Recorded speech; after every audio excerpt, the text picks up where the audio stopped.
I'd like to welcome you to our May council meeting and ask that you please stand for a moment of silence.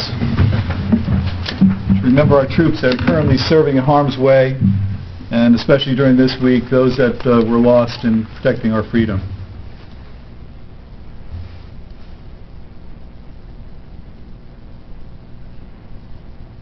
Thank you so much. Please join us in a salute to the flag.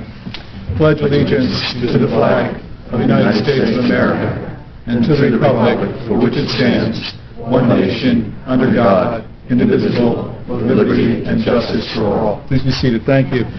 I'll ask that the clerk please read the Open Public Meetings Act. This meeting is held pursuant to New Jersey Open Public Meeting Act. Adequate notice of this meeting was advertised on January 11, 2015, edition of the Trends, and was provided to the Star Ledger, Daily Record, and North Jersey Herald News on January 11, 2015. Adequate notice of this meeting was also posted on municipal bulletin board, filed with the acting borough clerk, and provides those persons or entities requesting notification. Roll call, please. Councilman Frida? Here. Councilman O'Doherty? Here. Councilman Barish? Here. Councilman Cobell? Here. Councilwoman Spencer? Here. And Councilman D'Antonio. Here. Thank you. This evening we have the honor of having our freeholder, Tom Mastrangelo, with us. Tom is also the former freeholder director. I'm going to go out a little bit out of order here because he's trying to be in two places at the same time, and just for the record, that never works, Tom. But welcome, and thank you so much for coming to Kinnelon to present the county budget this evening. Well, thank you, Mayor. Thank you, Council. And I do have a twin brother, but he didn't want to go to the other place that I had to be at. But thank you again for giving me the time to come in and discuss the 2015 Morris County budget. And I'm proud to present this budget on behalf of the entire Freeholder Board. And you all have a handout to read along, and there are copies here for the public if they'd like to come up and get a copy there for them. Some of the highlights in this budget this year, this is the third consecutive year where we have not had a budget tax increase. So something that this board is quite proud of, not only because we haven't raised taxes, but also because we're delivering all the services with integrity. We've had no service cuts, and we'll highlight that real quickly in this discussion. Once again, as I mentioned, the budget maintains all the county services, in somewhat difficult economic times. This budget provides for shared services to throughout the county, with other counties, other municipalities that we have shared services agreements with. And this budget also supports our services for emergency assistance for those who are in most need of those services. If you look at the page 3, the introduced budget and the total tax effort, the total tax effort from 2012 to 2015 has stayed relatively flat at about $218 million. So, now, in delivering the services that I mentioned earlier, if you look at the pie chart, there's a number of different programs, a number of different services that are delivered with this budget. Percentages are broken down, but there's two areas I'd like to highlight. Health and Human Services represents almost 24% of this budget, and that's been a pretty consistent percentage since I've been a freeholder. It's Health and Human Services is basically our hospital, our welfare services, social services, people who are in need, and this board and past boards have continued to make sure that the people who are in need will be taken care of. The people who have contributed and paid their taxes for years and now need some sort of assistance, that assistance is being provided. Another area is your law and public safety, and that represents almost 16% of the budget, and that's your prosecutor, your sheriff, and your emergency management. So if you all and I know we all remember Sandy and other events that required our Office of Emergency Management, the county had responded quite well in those situations, and we're prepared for just about any disaster, and it's based on the funding of the freeholders that we're able to deliver these type of services up the OEM with the sheriff and prosecutor, so on and so forth. Now we did have a slight increase on the spending side. Part of that is the $5.5 million in mental health needs for for our citizens. Some of those dollars from the state, frankly, have been reduced. So the grants aren't there like they were. So we've had to adjust our budget accordingly. We did have a slight increase in the debt service as a result of the solar projects, and we had a increase in a $1.3 million increase in staff, mainly for Morrisview, because we had an outsourced structure of some of the nurses that were up at Morrisview, and due to IRS regulations, we had to create full-time positions for those for that outsourced group, who now became employees. So we did add that cost into our budget as well. We had some increases in labor contracts with our unions, and I think you all can identify, with that at the municipal level, your negotiations and eventual sometimes arbitration, which results in some sort of increase. So that number's reflected here. Increase in our group health insurance, for our employees. We did add and increase human service programs, and we did fund additional dollars towards CCM, to education. Now, we did have some areas in the budget that we saved, and we did have a reduction of $1.7 million in our pension costs. We restructured our county financing, and since 2012, we now have 48 less employees on the payroll. And the other thing we've done was consolidate information technology functions throughout the county. That was one of my initiatives when I became a freeholder. I come from the information technology world, and through new technology, new innovation, consolidation, and technology taking over some areas pretty aggressively, we've been able to deliver the services less costly and more effectively to the citizens.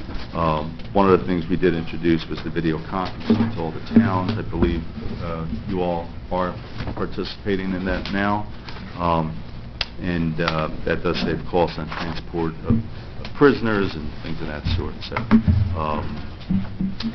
now in the areas of investment in education and recreation, Morris County, we are known for our great parks, our great education.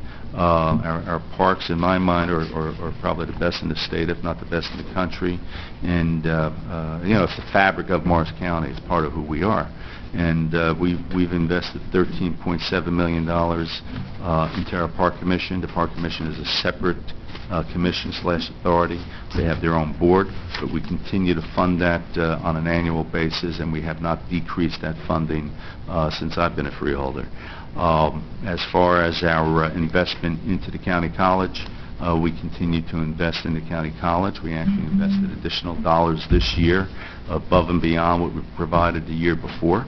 And we invested into our Morris County School of Technology. The Morris County School of Technology is one of the best in the country. It was rated in the top 50 last year, and we continue to maintain that position as one of the best in the country, and we're quite proud of that.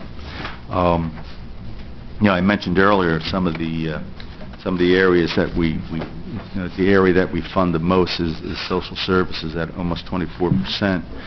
We have the Meals on Wheels program. We're still serving 500,000 meals to senior citizens, and I think that's a great program. We're helping seniors who need the help, seniors who can't leave their homes, seniors who have paid into the tax system for years, and now they need some assistance. We're able to continue to help our senior citizens quite well.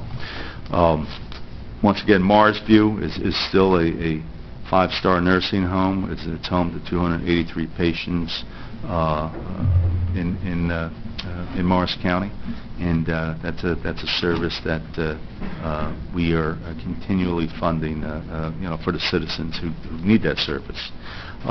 Once again, I'm not going to read every one of them, but the other variety of human and social services program, once again, is for our veterans. For Memorial Day, that's fitting. The veterans are a very, very important segment of our community, and the disabled, the aging, mental health, and substance abuse programs that we fund with different nonprofits. And transportation services for our seniors or the disabled. I mentioned earlier about the public safety services that are provided, and that's roughly, as I mentioned, 16% of the budget. The Sheriff's Office, we actually just did a new courthouse security program that the freeholders had funded, where courthouse is more secure for the visitors that come and the employees who work in that courthouse.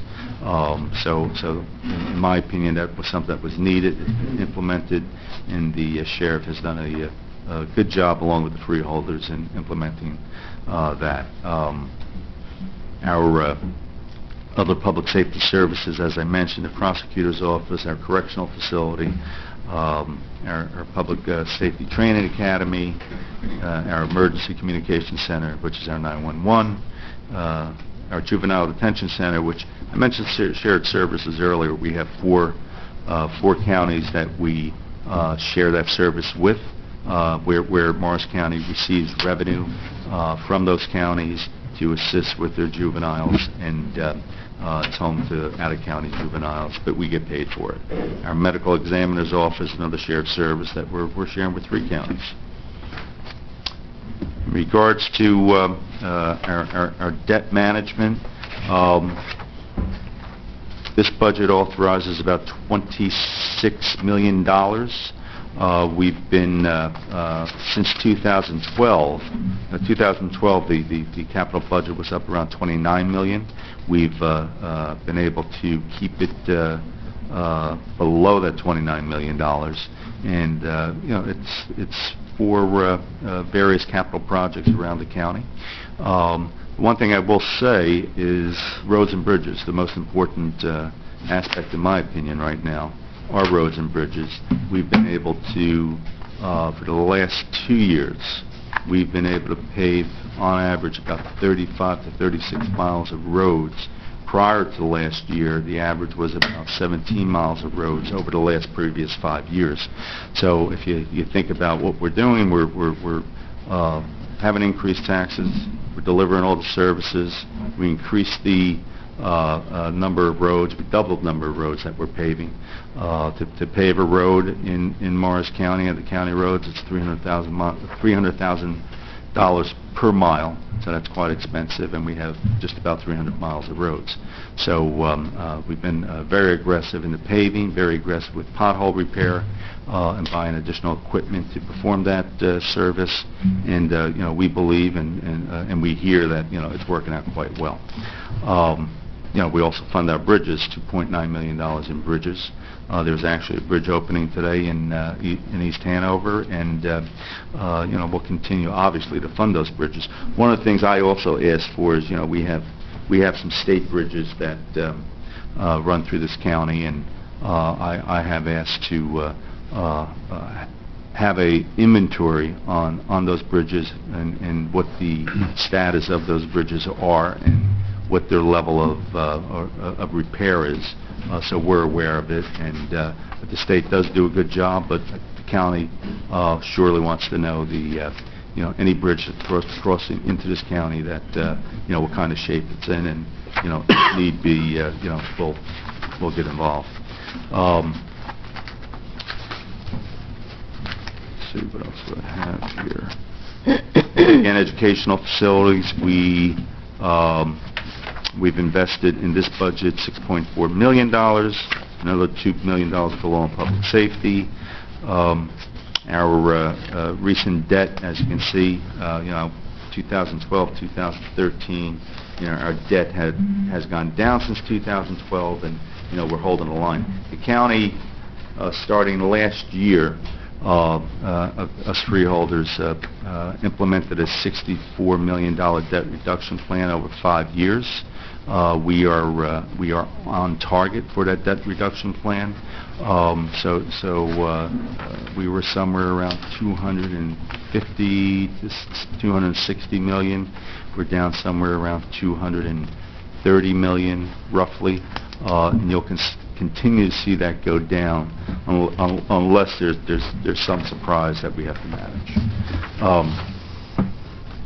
As far as the county's structural balance, we will continue to budget on good conservative budgeting principles. We'll continue to seek reductions in pension costs and manage our Medicare revenues, which are going down, by the way. We do see some risks to some future budgets. There is some uncertainty in the Medicaid funding that's going to be coming to Morrisview. A part of that is the peer group funding that is, from what we believe may be further reduced and eventually gone. So we're looking at that very, very closely.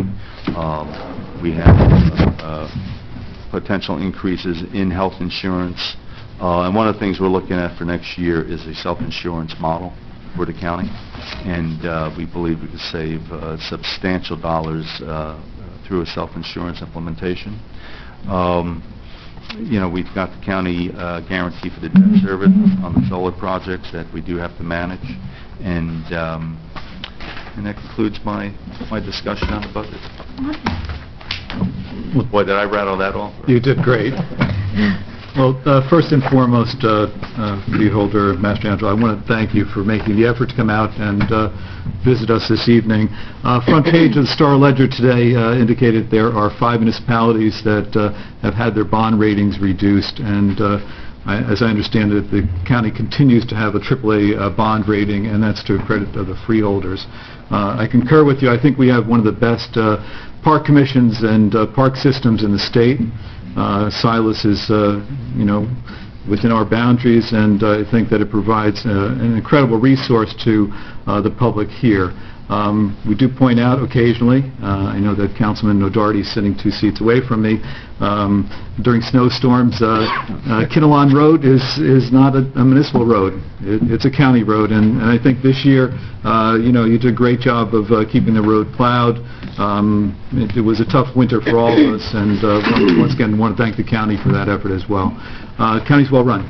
And it may be a subjective assessment, but I think it's the best county in the state, and credit to you and the freeholders under your leadership. Thank you so much. I don't know if any other members of the council have any questions or comments regarding this year's 2000 municipal budget. Appreciate the effort to keep it flat for 3 years. That was an incredible job, and reducing the debt, I think, is something that's going to be a long-term benefit for the residents of Kinnelon as well as the residents of the county. So thank you again, Tom, so much for coming out this evening, and please send our regards back to the Freeholder Board, and we're in the upper northwest corner, and I know that we're not forgotten, so thank you again. Well, thank you, Mayor. Thank you for your kind words and your acknowledgments, and I thank everybody up on the dais for allowing me to be here tonight, and I wish you all a great and safe weekend, and thank you. Have a good night. Thank you. Thank you.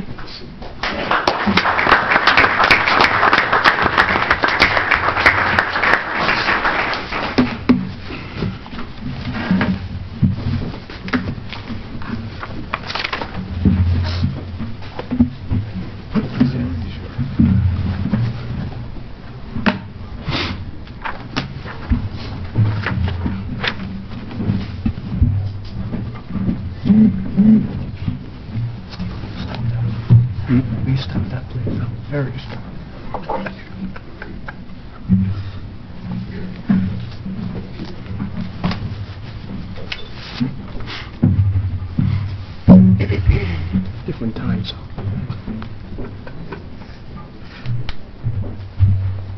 You don't have a picture of the paper. I'm going to speculate that I know why some of you are here this evening, but if you'll just once again allow us the opportunity to recognize a couple people and accomplishments the borough has recently had.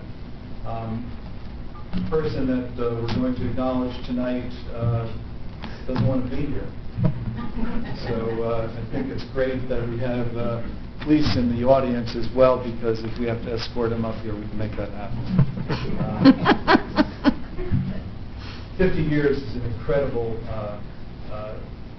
timeline, and I know that we have coaches, hopefully, that want to coach that long, but tonight we have the honor of recognizing Mr. Harry Hicks.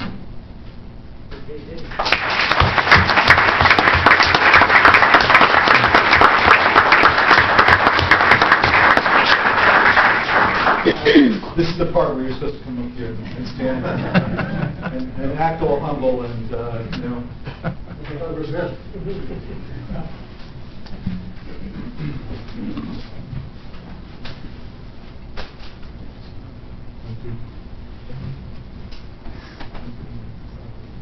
Harry's been involved and served with the Borough of Kinnelon for over 50 years. He was a councilman from 1963 to 1971. His name is actually on the antiquated plaque outside of the office. You can see he's about fourth or fifth down in the listing out there. He was our Civil Defense Director and Public Safety Coordinator from 1971 to 1980. A name change from Civil Defense Director and Public Safety Coordinator of Emergency Management. He did that role from 1981 to 2014. Harry joined the Kinnelon Fire Company in 1952 and is still a member until present. I don't know how you really put it in words. It's interesting that Harry is a personality besides being a volunteer. If you don't know, he has for years invited the Queen of England to our pancake breakfast. I was hoping that she'd be here tonight, actually, but she was preoccupied. I think we've extended invitations to the Pope and to the President as well. We have had the occasion of U.S. Senators attending at Harry's invitation, but all kidding aside, I think that Harry's just one of those people that loves our community and is so proud of it. He'll even tell the Queen of England stuff. So bear with me while I read this joint legislative resolution by Senator Pinocchio, Assemblyman Weber, and Assemblywoman DeCroche. Whereas the Senate and General Assembly of the State of New Jersey are pleased to honor and salute Harry C. Hicks, a highly esteemed resident of the Garden State, who is retiring from his outstanding tenure of public service in the Borough of Kinnelon, Morris County, that has spanned more than 6 decades, and where Harry C. Hicks has demonstrated his dedication to his fellow citizens as a member of the Borough Council from 1963 to 1971, as the Civil Defense Director and Public Safety Coordinator from 1971 to 1980, and as a coordinator of the emergency management from 1981 to 2014. He's been an active volunteer with the Kinnelon Volunteer Fire Company since December 1st, 1952. I wasn't born. During his rich and colorful career, Harry C. Hicks was a producer of radio and television commercials for the Young and Rubicon Advertising Agency in New York City, and he has had the pleasure of working with every police chief in the borough since the inception of the department, and where Harry C. Hicks has upheld in his life efforts by his wife of more than 60 years, Mary Ann, and their 2 children, Clyde and Marilyn, and where he takes particular joy in his 2 grandsons, Eugene and Justin, whereas by repeatedly demonstrating his devotion by helping others, Harry C. Hicks has earned the respect and admiration of all that know him. He was presented with the Citizen of the Year Award in 2012 from the Lakeland Hills YMCA, and whereas with all the spheres of his life and work, Harry C. Hicks has established a role model to emulate and set a standard of excellence towards which others towards which others might strive, now therefore be resolved by the Senate and the General Assembly of the State of New Jersey that this legislative hereby in honoring Harry C. Hicks pays tribute to his meritorious record of service and leadership and his commitment and extends best wishes for a long and happy retirement. Be it further resolved that a duly authenticated copy of this resolution signed by the Senate President and the Assembly Speaker, attested by the Senate Secretary and the Assembly Clerk, be transmitted to Harry C. Hicks.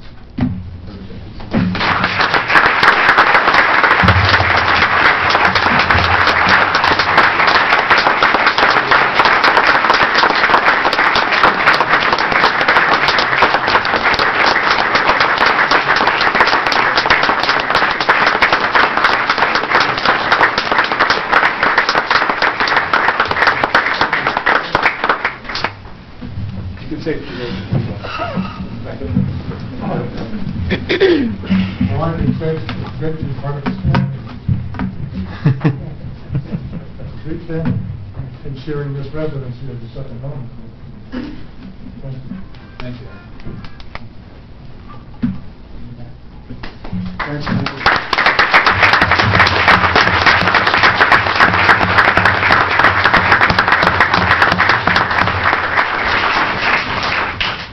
Harry has worked with OEM for a number of years and has had a close working relationship with Harry. And we've transitioned now. Mr. Ernie Palatucci is now our OEM director. And in case you don't know what they do, Hurricane Sandy, Harry was integral in basically tying together the county and some of the state agencies really to facilitate support for us. He also has a close working relationship with Congressman Kinnelon, who could not be with us this evening. I understand that the Congressman is working on something for you as well, Harry. So once again, I don't think the recognition ends with tonight's ceremony. I'm going to ask our police chief to come up. Adam is also our public safety chair. And we have a couple acknowledgments for our police this evening as well. So you can follow that. Quickly. Pretty close. Yep. A couple weeks ago, Baltimore erupted into something that was really distasteful and not representative, I think, of our great country. We had police officers that were being pelted with rocks, and I think that the level of that animosity towards the police was just something that we don't understand here in Kinnelon because of maybe the fact that we are very fortunate, I think, to have a very proactive police force. So right in the midst of the Baltimore event, as I'll call it, we had officers that stepped up and did something pretty remarkable. We're going to honor them tonight, but to see Kinnelon on national news in a very, very positive way should make everybody in this room exceptionally proud because it contrasted so greatly with what was transpiring down in Baltimore that we had officers that were willing to risk their lives to help someone that they didn't know. We have a great police department, and we're very fortunate to have been named the 58th safest town in the country, and that's in large parts of them, but also large parts of the community. So this evening we're going to recognize a couple officers, and I'm humbled to once again stand in their presence and cannot thank them enough every day for what they do. We assume that it's Kinnelon, maybe a couple of traffic violations, maybe a bad bear once in a while, but when you need anyone from our force, they've always stood up, always been there, and they do things behind the scenes that sometimes don't get recognized. So it's just not the stuff that happens in the news. It's the everyday things that they do really to protect us and support us. Go out of your way once in a while and thank them. They really are an exceptional force, and I'm going to let the chief read through some of the proclamations that he had asked to be issued to the officers tonight. Well, as the mayor said, I'm very, very proud of several members of my I'm proud of them all, but particularly these two for their actions on April 16th, and maybe some of you have seen it on the news. They were on CNN and a couple other media outlets. Pretty impressive rescue. And some of the firemen here tonight were talking to me about it. their reaction that when they hear an overturned motor vehicle on fire with an unconscious or trapped person, it gets you going. That's a pretty hot call. And these guys stepped up and did a great job. Can I have Mark Ehrenberg, Patrolman Mark Ehrenberg and Patrolman Rick Farrell, please? Yeah, look at that.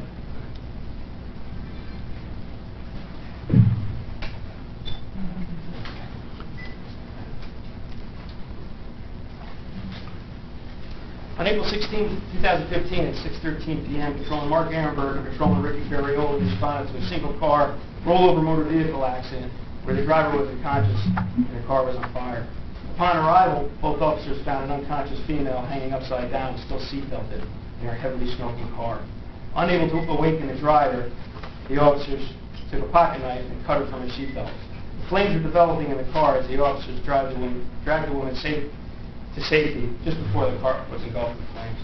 The woman was later transported to the hospital where she treated for her minor injuries. For the act in a line of duty, which to disregard for personal safety resulting in saving a life, I'm respectfully awarding Patrolman Mark Ehrenberg and Patrolman Ricky Ferriola the Kinnelon Police Life Saving Award.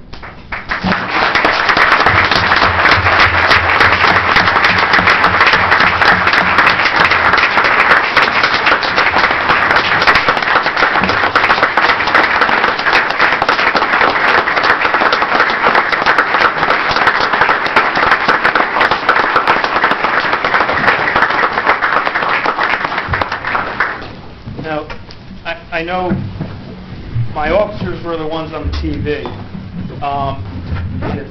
Those of you who saw the video, you saw a couple, one man in particular, wandering around the scene, and actually, what you didn't hear, you see him going into one of our back of our cars, or open trunk cars, looking for a fire extinguisher, trying to help the officers. The truth of the matter is we have just about a 20 square mile town, and 3 officers were on that day. This car crashed and instantly caught on fire. And if it wasn't for this next person that I'm going to speak about, we probably wouldn't have gotten there in time. There's no doubt in my mind we would have. Is Mr. Matthew Colfax here? Can you step up, sir? Elected.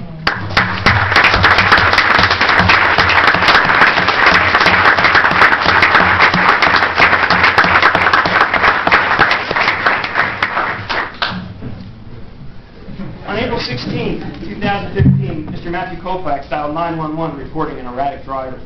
Mr. Colfax was driving behind a 2006 Toyota, which was driving on one flat tire.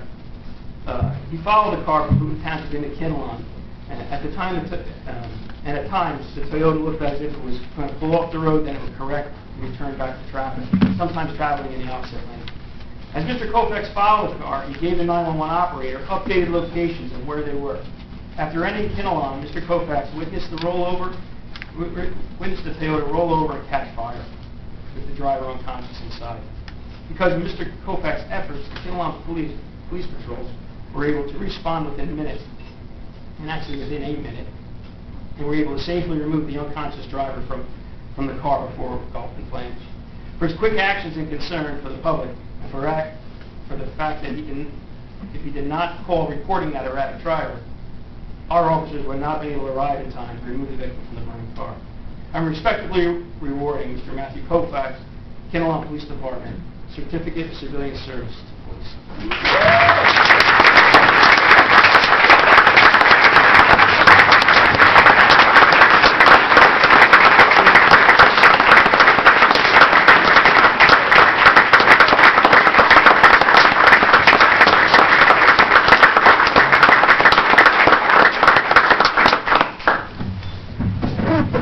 Just before the officers leave us, I got to tell you this background. It was a department event. You know that these 2 officers had the opportunity really to get the call, but there wasn't a single officer on the force that didn't feel pride for what was accomplished by their colleagues. And a comment I heard time and time again was, we would have done exactly the same thing. So.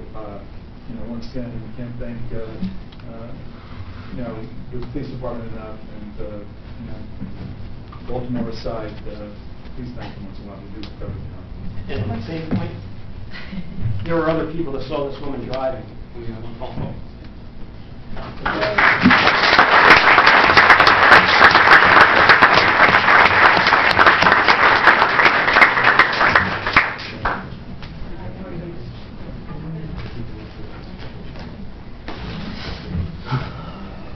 I have another Citizen Award for Mr. Eugene Poles. Now, Mr. Poles couldn't be here tonight, and we will present this to him at another time, but I wanted to read this and put it on the record because what he did in caring for his neighbors and kind of put himself in harm's way to help us, it says a lot of his character.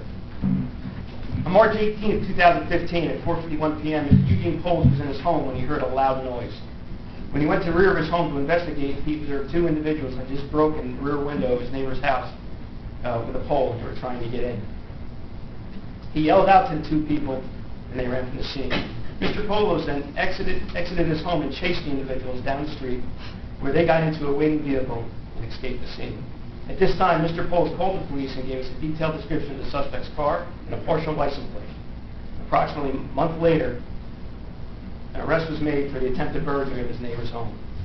This act, which demonstrated special perseverance and dedication and which materially contributed to the valuable police accomplishment, I am awarding Mr. Eugene Poles the Kinnelon Police Department Certificate of Civilian Service to the police.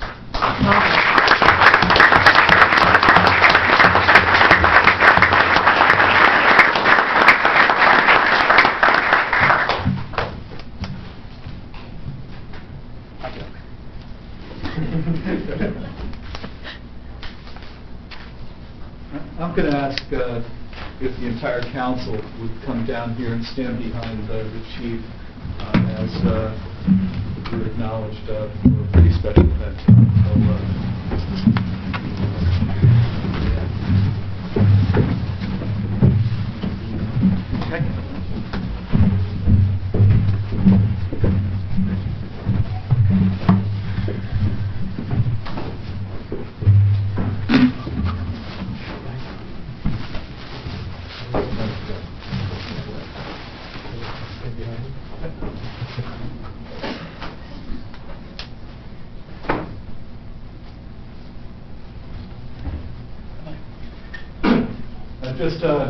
This evening we have Mr. Harry Delgado, before we do that, State Chief Association.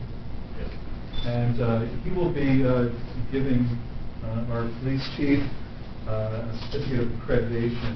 And just to describe the process from the council's perspective, huge pain in the butt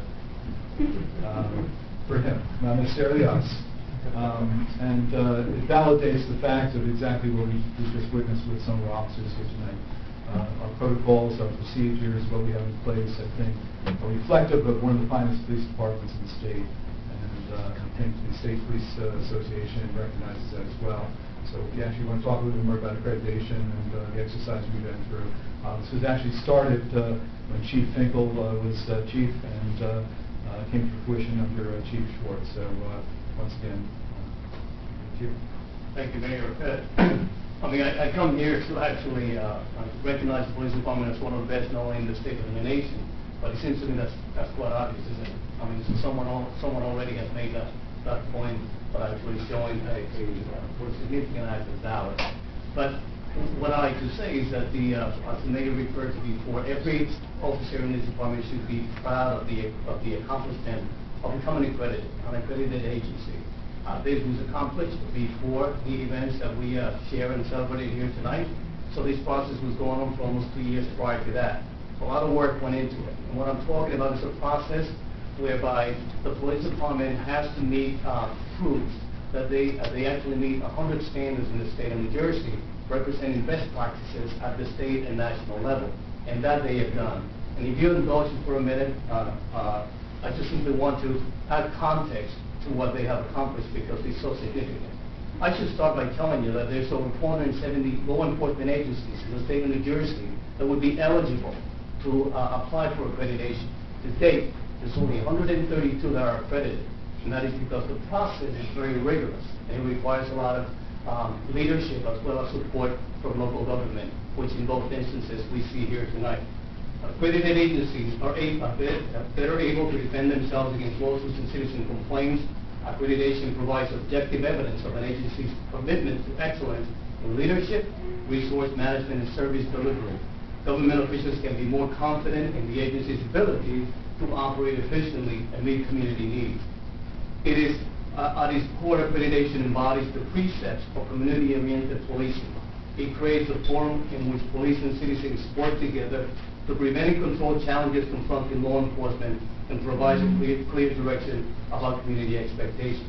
It gives the chief of police a proven management system of written directives, as the mayor referred to, sound training, clearly defined lines of authority, and routine reports that support decision-making and resource allocation.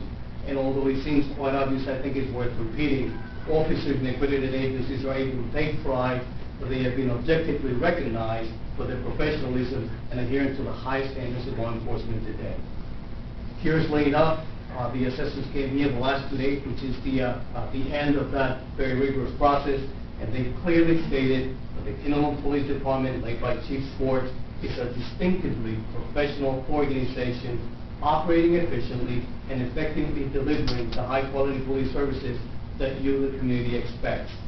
Violations specific to accreditation were clearly identified and addressed accordingly to the agency accreditation manager, who can be with Sergeant Cipelli, that could be with us here today. All files were found to be well maintained and organized.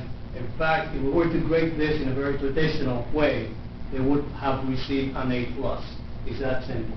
So therefore, without further ado, the New Jersey Association of Chiefs of Police and New Jersey Law Enforcement Commission congratulates Chief Joe Schwartz, Accreditation Manager Sergeant Nicholas Cipelli, the staff of the Kinnelon Police Department, the Mayor and Council for being so supportive, and those citizens that they so proudly serve and willing to give their lives for achieving accreditation, joining a very exclusive group of law enforcement agencies that have made this important commitment to excellent police. So congratulations.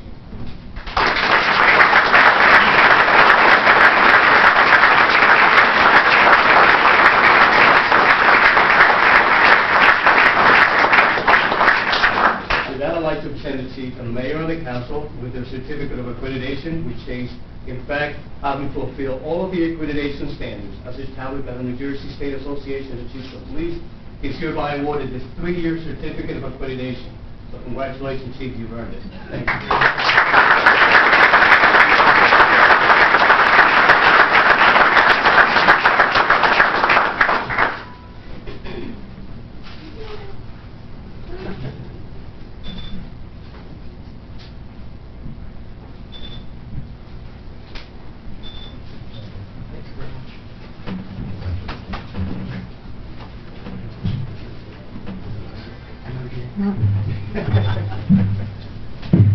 In fact, I just have the rest of the force step up with the Chief Riding Old's accreditation, because it really was a team effort here.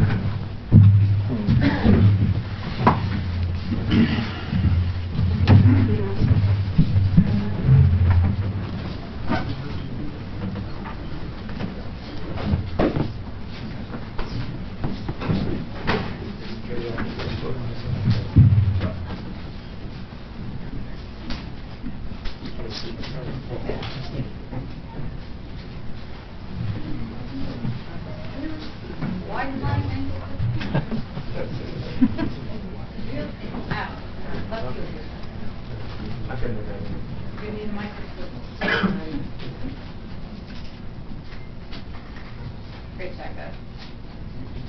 Yeah, did you run out of batteries? You lost my battery.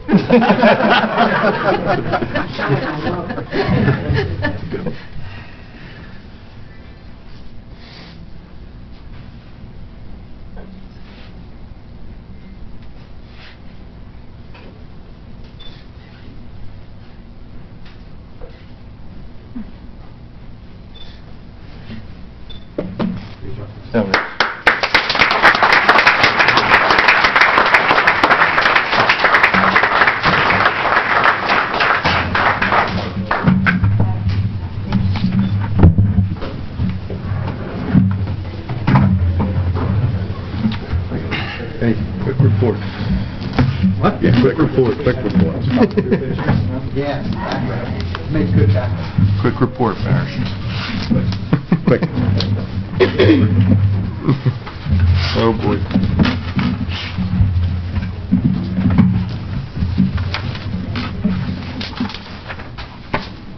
We're going to cover the field. Go and check stuff. Next order of business is the treasurer's report. The treasurer's report indicates we started out with cash on hand as March 31st, 2015, from the amount of $2,632,262.62. Receipts for the month of April total $4,030,923.10, with disbursements amounting to $4,328,343.75.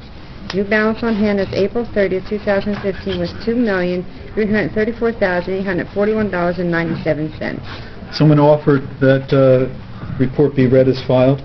So moved. Your second? Second. All in favor? Aye. Opposed? Carries. Thank you so much. I see a lot of familiar faces in the crowd tonight, and I'm just going to deviate a little bit from what I had laid out here for a report. Once again, I think that there's been a lot of chatter, for lack of a better way of putting it, and I just want to hopefully frame where we are with the issue that I think a lot of you are out here tonight, and I see Bob's son is getting tired, so we're going to move this along for you, okay? The majority of this council has supported an application to be made by the Board of Education to DEP for the installation of a turf field, and that application was put forth by the engineers that were hired by the Board of Education, Mazer Engineering, and the application is moving through the process. I don't like to report on unofficial news, but it has been circulated, and I don't know how widely, that the Highlands Council has in fact approved an exemption for the installation of turf field. That is one step in the process. DEP, you have to leave the doors open, I'm sorry.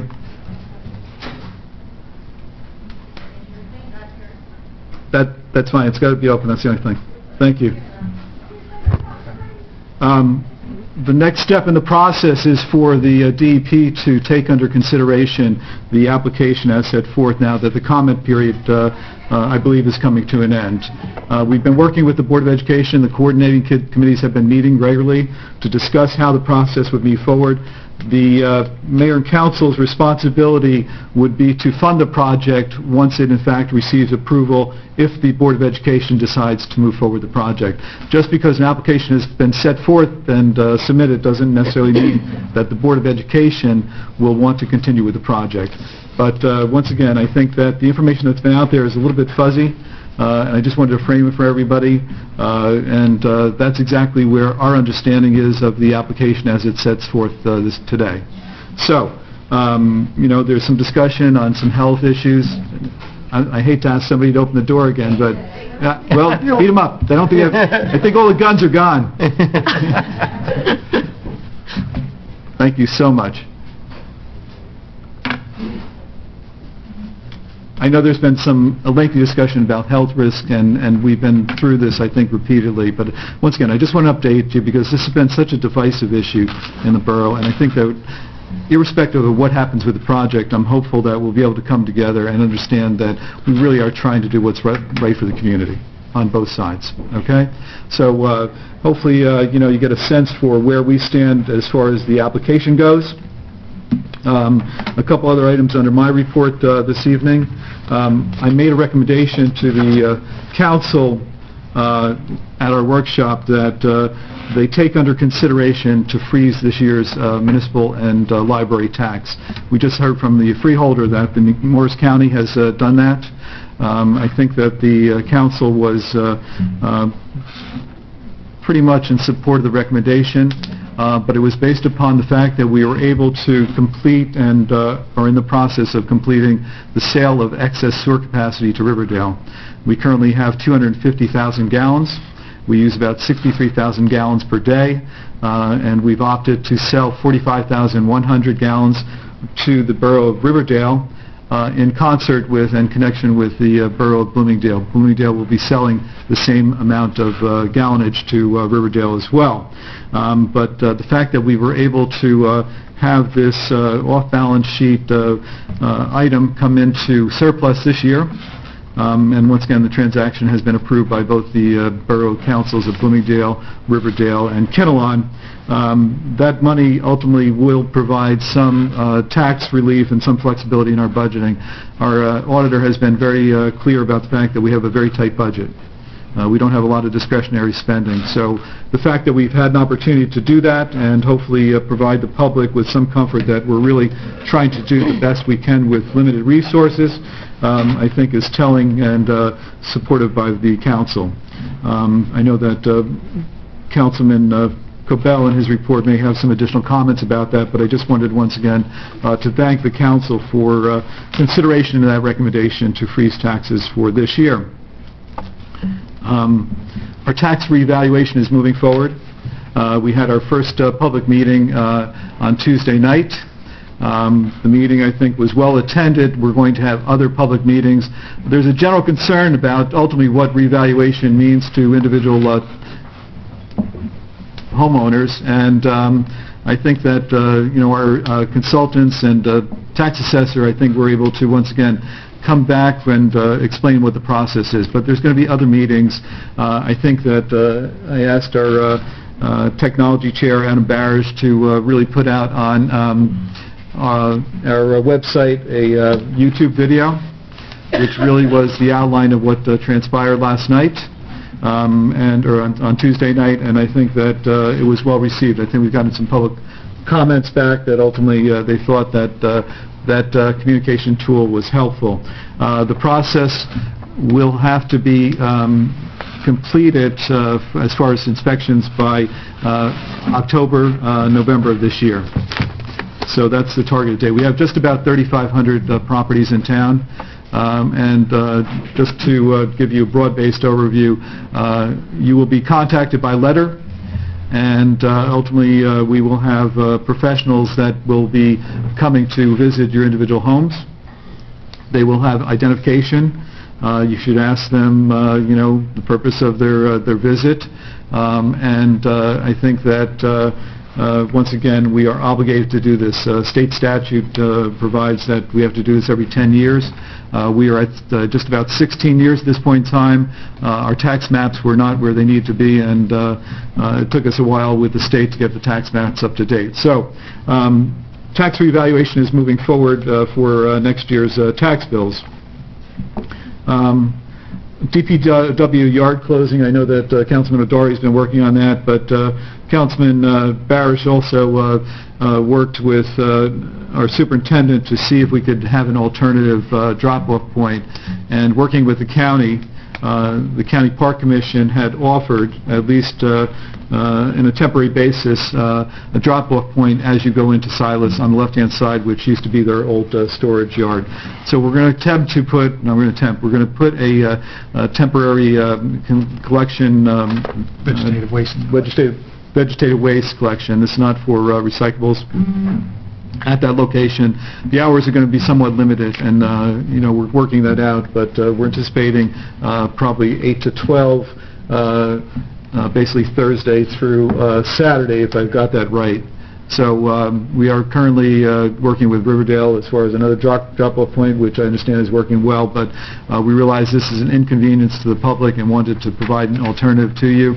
So to that end, we're attempting to find some other alternatives, and that was laid out as a potential one. So on a trial basis, we'll see how that can move forward. June 4th, the Planning Board will be meeting, and at that meeting, the master plan will be presented to the public. It's been actually posted, so the public will have an opportunity to express an opinion on the master plan.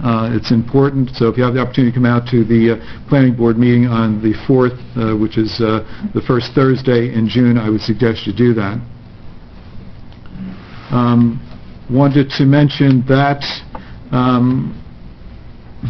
Mr. Tom Klein, our former councilman, was named the Lakeland Hills YMCA Citizen of the Year for 2015, and wanted to congratulate him on that recognition. I have, and I think that this will serve purpose for not only myself, but for the council. I have an open invitation for a Realtor Roundtable. We're currently putting dates together. If I gleaned anything out of the conversation with the public the other night, is people are concerned about their home values, and they're really concerned about whether or not home values will, remain stable and improve in the town. So as part of that effort, we're going to start conversation with realtors who may have some insight to and some suggestions for what we can do as a governing body. One of the conversations I did have with a local realtor is about our favorite old topic, which we tried on multiple occasions, zip code.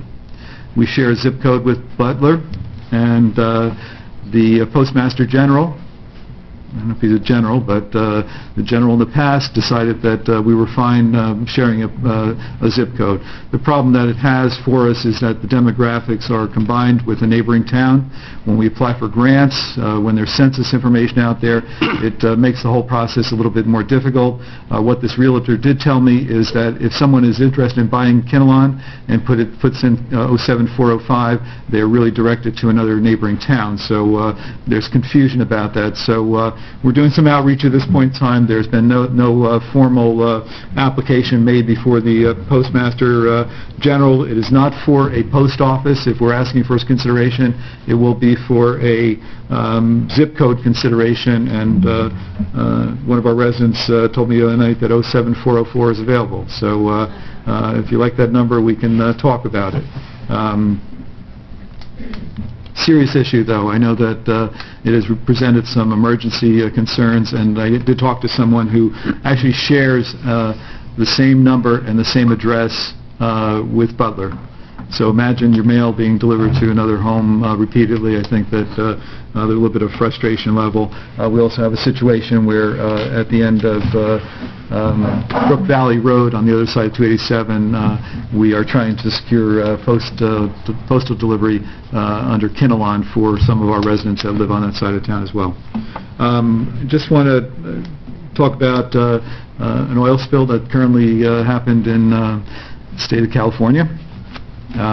Just about 150,000 barrels, I believe, at last count, and that has been part of the conversation with the mayor and council, because I know there have been concerns about the Pilgrim Pipeline, which has been proposed to go through our community along 287. So just be aware that there in fact may be some environmental considerations that require some consideration. Should mention Picatinny opened to media and to governing body members a couple weeks ago, and incredible facility. We're fortunate to have them. I tell them we get the noise. They told me that they provide our soldiers and sailors and Marines with weapons that protect them in the time of need, and I think it's telling that we're fortunate to have that facility here. There's a lot of people in town that do work in fact in Picatinny, so they could not have been more receptive, and I was impressed with the entire leadership over there, starting from generals down to privates. One last thing. Monday is Memorial Day, and we talk about what that means to us individually. This year, Kinnelon will be hosting the parade. I know that Dan's done a good job of coordinating, again, the flags of freedom, and we are, in fact, going to have a display of flags like we've had in prior years. But if you don't have the opportunity to come out and be with us on Monday morning, please take a moment to reflect upon how fortunate we are that we have had so many people make the ultimate sacrifice for our freedom, and hard and difficult to put in words. Thank a veteran. Once again, I just remark on how fortunate we are. So, Memorial Day, I know it means different things to different people. I know it is the start of summer, but it is in fact a day of remembrance, and ask the entire community just to come together, at least for a moment of recognition for our veterans. That's the end of my report this evening, so now we'll move on to Council Committee reports, and we'll start with Recreation. Councilman Frieda. Thank you, Mayor. Try to do this quick. First, I'd start off with, I got CC'd on an email to Bob Lewis from the head football coach over at the high school, and I'll just read that out loud real quick. It went to him, and it was CC'd to me and Melanie. It said, "Bob, please convey my appreciation and genuine thanks for everyone involved in your youth football program here in town. For the first time in anyone's memory, because of the huge number of freshman players this year, they will have a full JV schedule and 4 freshman-only games. You know, this is a great year for Kinnelon football. Let's keep the excitement and momentum growing. Thanks to everyone involved, including all your coaches. Thank you, Coach White, Kinnelon football head coach." So it's a good night because most of your coaches are here, so thank you, guys.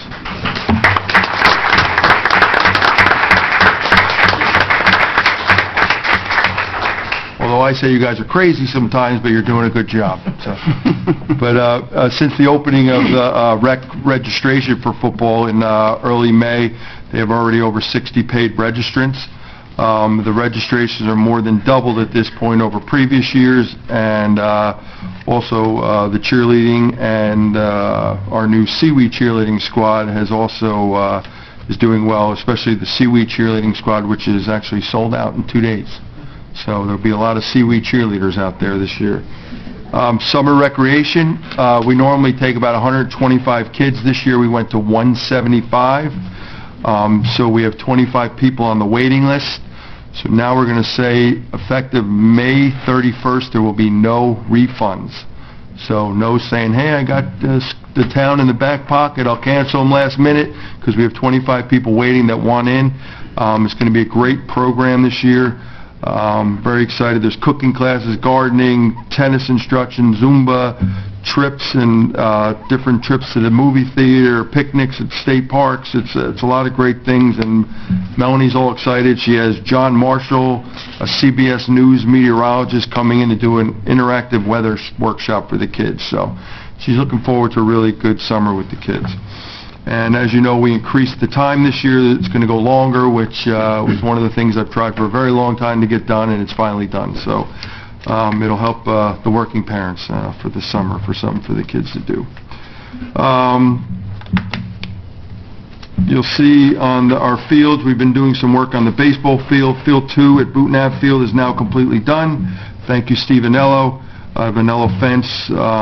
He will now get his check, and he's now get paid because it's 100% done. We have a meeting scheduled on May 27th. The mayor, myself, and Adam are going to be walking the fields in town. We've already done it once. I wasn't able to make that meeting, but I'll just ask Adam real quick to give a synopsis of what happened that day. And Sure. We met with a company, Land Tech, who works with Penn State, among other big fields and whatnot. We reviewed both the borough fields and the school fields, taking a holistic look since our kids play on both, one way or another. Interestingly, he did say that for natural fields, our fields are in terrific shape, that he'd visited many across the state and was surprised by that, especially the infields on the baseball infields. he walked all the fields, baseball fields and stuff like that. Please let the council give his report. They're having another specialist come out with us, an agrarian, to walk through and look at what each field specifically needs, possibly jumpstart some of these. We've had success with, we've talked about a field maintenance supervisor, if you will, to coordinate the fields between rec and DPW. And while that person's going through training over the next year, we can get them involved possibly to jumpstart the fields. We looked at the main field in the back, for instance, the lacrosse field and the football fields aren't properly crowned, and the secondary fields. So we looked at that, possible drainage solutions. So they're going to come back with their agrarian and some of their engineers at the bottom line and give us a proposal, one, to overhaul the fields and get them into a much better condition. And secondly, for us to take over, they will give us a manual of proper irrigation, proper fertilization, pesticides, etc., so that we can kind of take over going forward and keep them in gold standard, I call it. Thanks, Jim. Okay. We're currently looking into purchase of installation of new dugout covers for the baseball field. As you know, the lighting pole has been removed from the municipal field. This will allow, when we redo those fields, to reposition the practice fields and enable us to grow in the damaged areas. We also put a new lighting on the playground on the Boot Nav field. You'll see in Resolution 5.12, the borough is approving tonight to join the Cooperative Pricing Council Keystone Purchasing Network. That's a purchasing network that right now houses turf. So by going through the council, which has already gone all its shopping for price and everything, it allows us not to have to go through the bid process on the actual turf. It's already been done by the state and everything else. I did call them just to make sure that they have alternate fills.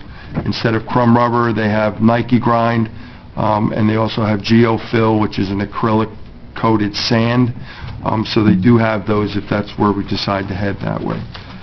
I also was the one that I called today to the Highlands just to make sure they didn't forget about us, and that actually I called them the last couple times, but just called them to see how we were doing with our application. They did tell me it was approved, and they were sending a letter out today. So hopefully the Board of Ed got that today. Besides that, Mayor, we do have a new field maintainer, so we do have a schedule in place. As soon as lacrosse is over, there's going to be aeration, seeding, and fertilizing be done to the fields down behind Town Hall. Colleen LeBlanc is here, and Mike Calacova is here. I just want to thank you guys for doing a great job with lacrosse, and great job. Thank you. That's the end of my report, Mayor.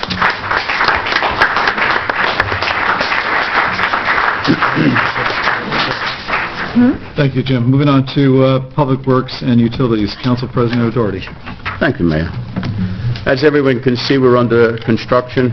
We've completed most of the demolition. We hope to have our permit by the 29th for excavation of the soils. We're taking out about 80,000 yards of soil have to be excavated from that site. That's the major part of that job. So that's the reason we don't have the room on the site, and that's why we're utilizing R&R to bring down our brush and leaves and stuff. So hopefully we can have this done at Silas Conduit. But anybody that's gone down to R&R in Riverdale at 1 Railroad Avenue, across from the Armory, they haven't had any issues there other than it's dusty driving in. Hopefully the rain kept that down this week, earlier this week. Also, I'd like to mention that all we're doing right now is we're fixing berms, the fields. We have a new field maintainer that's coordinating with our recreation department. So that was a new position instituted into the DPW system. Also, we've been, besides working on that, the fields, which is our main concern, the potholes, and that's about it we've been doing lately. And the Memorial Day, of course, putting out the flags. The fellows have been going out there and marking the system, what we do for the 100 flags we're putting out on the field, which are purchased by residents in honor of the veterans that have passed. And we have some new members that have also been instituted into that program. Also, I'd like to mention we have a Resolution 51515 going out today, and that's our grant, a tonnage grant resolution for getting monies into the borough because our residents do recycle. So our tonnage is measured. So we ask that you please utilize, don't put the recycled items in your garbage. We measure that tonnage. We get grants for that. It helps our taxpayers to keep the cost down for our refuse collections. So it's very important that we do utilize it. Please do not throw it in the garbage. Those that are used to coming down to a facility and getting rid of their recycles, please put them out on the days allocated for your disposal. Also, I'd like to mention we have a resolution instituted today for memorializing Congress to change the federal law to ensure that veterans organizations are eligible for the CDBG funding program. This is to allow the veterans of foreign wars and the American legions to receive, throughout the country, to receive grants for their buildings. It hasn't been done before. Anthony Bucco, the assemblyman, he has brought this to the forefront, and it's hopefully that the Congress can pass it. It's called the CDBG, Public Facilities Improvement Funding Program. So hopefully that can get instituted by our Congress and help out these veterans organizations, as we have dwindling members because World War II, Vietnam veterans, Korean veterans, and different veterans are passing, and we're trying to get new members. The military does not have the numbers that it used to have.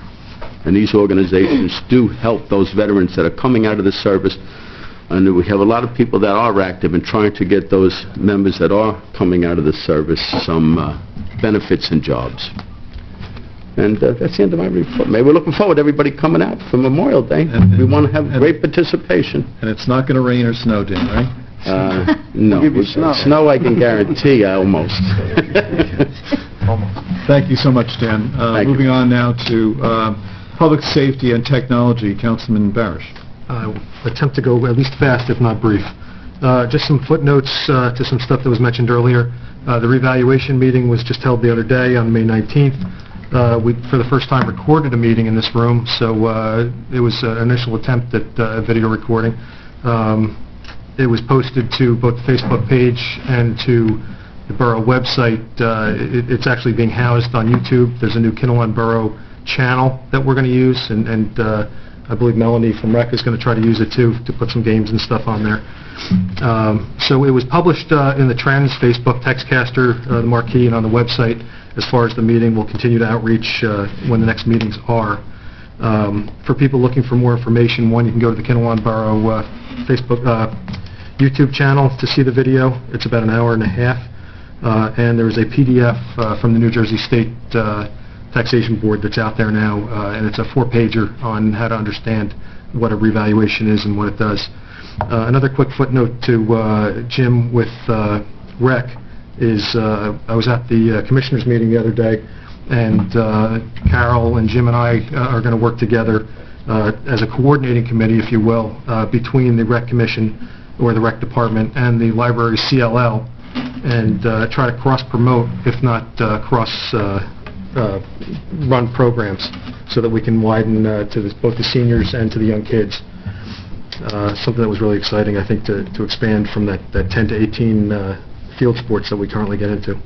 Public safety, real quickly, attended a 200 Club of Passaic County award dinner on the 30th for Patrolman Shortway, and then there was another one for Patrolman Ehrenberg, who were both honored today. That was from other things, but I'm going to keep reading just to get through this real quick. There will be a second reading of the what we call the underage drinking ordinance tonight. That is Ordinance 6-15, titled Alcoholic Beverage of the Code of the Borough of Kinnelon. That'll remove the sunset provision from the previous ordinance. You've already witnessed the accreditation. We're very proud of the police department for that, and the citizens that were mentioned. The fire company, as we've often mentioned, is in need of members. There's essentially 5 or 6 people that will be out on any given call, sometimes at night as low as 4 people, and that's for all 3 companies. So we need members. You're going to see probably something soon, a big push for that, just to keep the doors open, as it were. Continue, please, to support them, at their pancake breakfast and whatnot. Triborough also is in need of members. There's only 2 Kinnelon residents that are actually on Triborough First Aid Squad. The rest of the members and volunteers that come into Kinnelon are from Butler and Bloomingdale. As far as public safety, we're going to schedule a meeting of the LEPC, the Local Emergency Planning Committee. That'll be June 8th, and we'll have school representatives, the police, fire, EMS, OEM, and the health department there. There's a required annual meeting. This is the second one this year, just for communications between all those departments. Technology.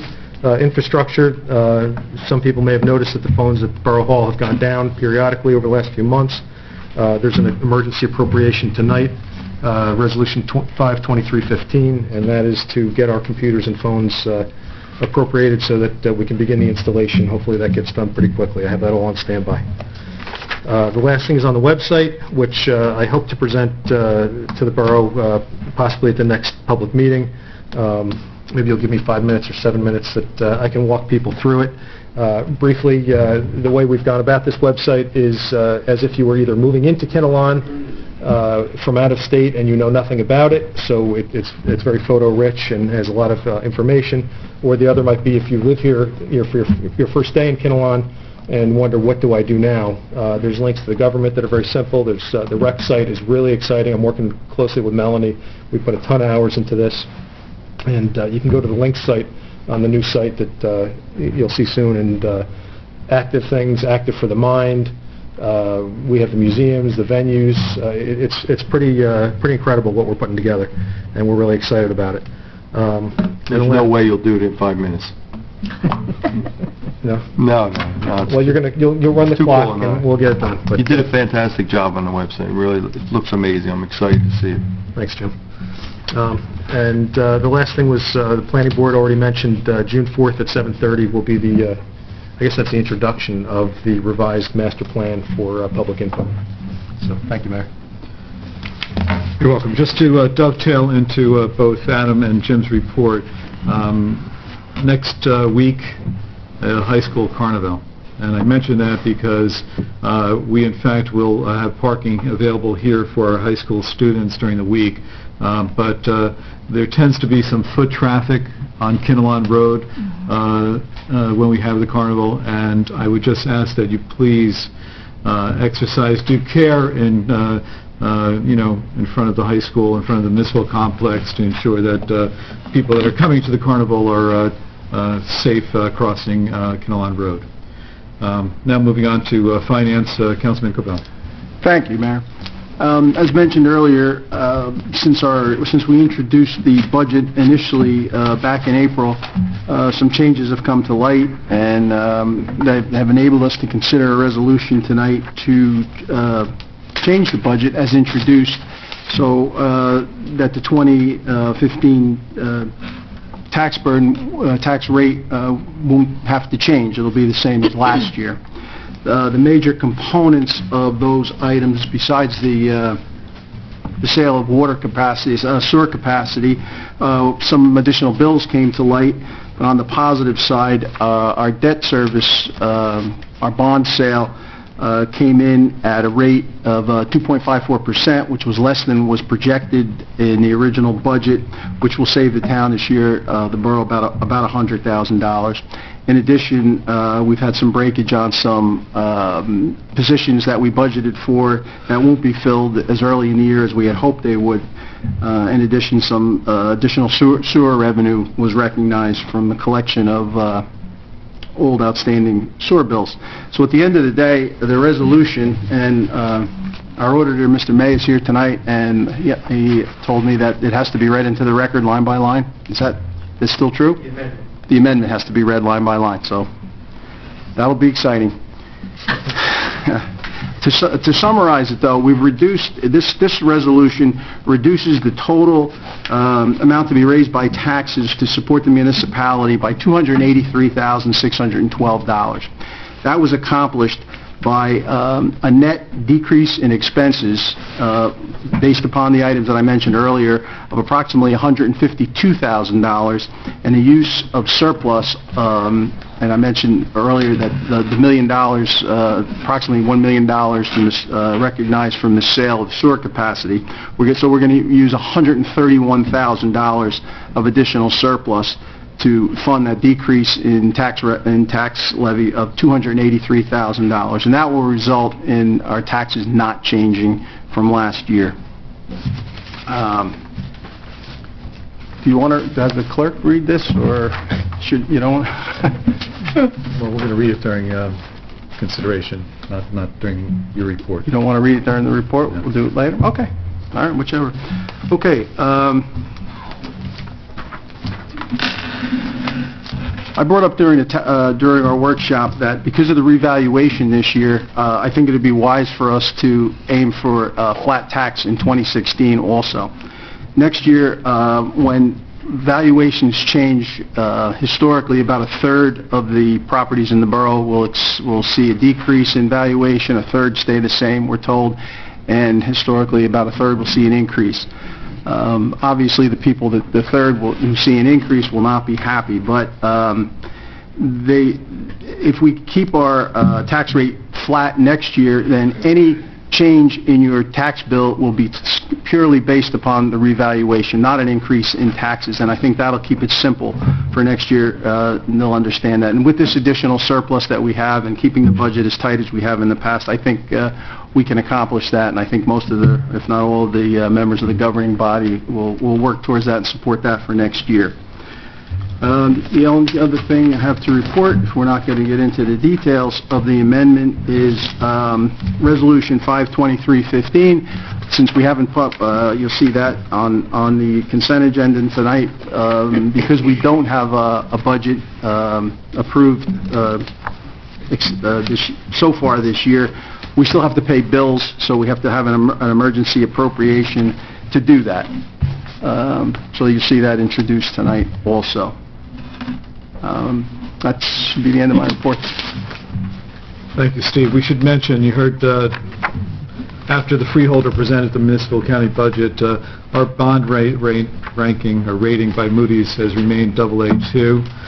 We don't have a lot of commercial properties, but we have a very stable financial position, and it allowed us to, as Steve talked about, refinance just about $9.1 million of debt, and the stated interest rate 2.569, I think, was pretty telling. It was a little less than what we had projected. We're conservative when we put numbers out, but that debt is stratified, and it's basically an 18-year timeline. But once again, because of our financial management here, we were able to, I think, have some attractive bids on that refinance. So just want to dovetail into Steve's report. Thank you, Steve. Now moving on to coordinating and open space. Councilwoman Sventi. Thank you, Mayor. The Borough's Coordinating Committee and the Board of Ed's Coordinating Committee met on April 27th, and as Councilman Frieda mentioned, we discussed various things, starting with he presented two alternative infill products for artificial turf, one being the Zeofill and the Nike Grind, and those would bring an additional cost of $100,000 to $200,000. Also, he mentioned the Keystone Cooperative is on the Borough's consent agenda tonight for approval. Also, we're still awaiting results on two additional applications that were made by Master Engineering before we can move forward with the additional permitting, etc., for the turf project. We're also working to find another date coming up soon for both of our committees to meet. I'd hoped it would be next week, but unfortunately there has been some scheduling conflict on that. Hopefully it will be very soon. Board of Health held their annual Poison Prevention Awareness Poster Contest at their May meeting. Students from Kiel School and Stony Brook, along with their parents, were presented, and they accepted their accolades from Mayor Collins and Stony Brook and Kiel School principals. The Library Board of Trustees and the library celebrated Earth Day, which was a huge success, with over 400 people attending. Their summer reading program kicks off on Monday, June 22nd. They also have museum passes available, and these can be checked out at the Children's Library with just using your library card.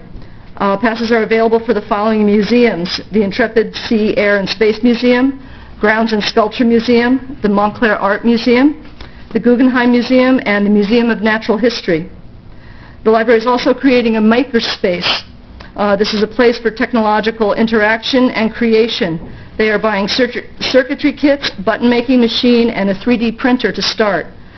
So look for maker stations around the public library. They also welcome their new technologist, Gregory Gallant. He will be responsible for the tech education in the library. The Historical Commission is looking for donations for their public annual garage sale, which will be held on June 6th this year. And their Pathways of History tour will be on October 10th and 11th. The Environmental Commission has not yet met this month, and there was no Open Space Advisory Committee this month. Thank you. That's it, Mayor. Thank you. Thank you, Carol. Moving on now to Personnel and Ordinance, Councilman Giantonio. Thank you, Mayor. First, regarding the tree ordinance, as I mentioned at last month's meeting, the ordinance committee had a productive meeting with a member of the Environmental Commission as well as our code enforcement officer, Bob Dyer, about the drafted tree ordinance that we're looking to enact. After that meeting, I provided a rough draft to the Environmental Commission for a review by all of their members. They reviewed it, got back to me with some good suggestions, some suggestions that wouldn't fit. I've made those revisions and sent it back to the Environmental Commission, and we'll just wait to see, if they're in agreement with it. Obviously, we don't need technically their approval, but I think having their input was helpful. At last week's workshop meeting, Councilman Barish had suggested that I look into continuing a certificate of occupancy ordinance. I contacted our town attorney, Mark Medeo, who had drafted one previously. He sent it to me. I've dispersed it to members of the ordinance committee as well as Councilman Barish for their review and comment. Hopefully that's something we can move forward on. I think it would be helpful to the town, especially those looking to sell their homes. On the agenda tonight, we have the second reading of the Recreational Code of Conduct. I'm glad to see we have a lot of recreation parents here in attendance. For those of you who don't know, we had worked in concert with the Rec Committee, or Rec Commission, I should say, to come up with a code of conduct for those who attend and participate in recreation activities. That's not just sporting activities, but all activities run by the town's recreational committee or department. And hopefully after tonight, we will have that enacted, and we have not had any adverse comments to it. Really, all it does is try and keep people in line when they're at recreation activities, which doesn't happen frequently, but unfortunately it does happen. So hopefully with the enactment of that, that will bring it to the attention of those who might act improperly at recreation activities to know that it's now a town law that you have to act appropriately at these activities. Lastly, regarding personnel, we had been waiting to be contacted back by the union for the negotiations regarding the town hall personnel. They got back to our labor attorney late last week. I think he may be showing up here tonight for a closed session discussion.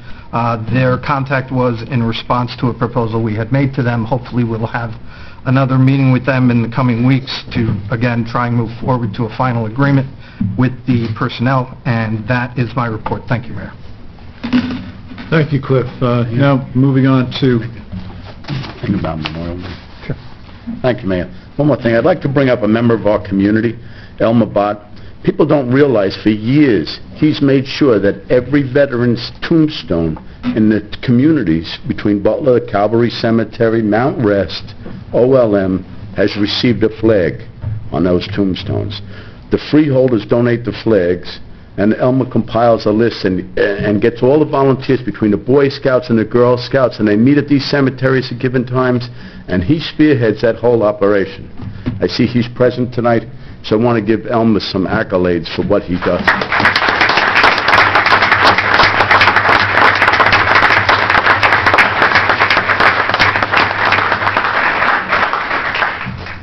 Thank you, Dan. Now moving on to hearing from the public. Anyone from the public wish to be heard, please step forward, state your name and address for the record, and be heard.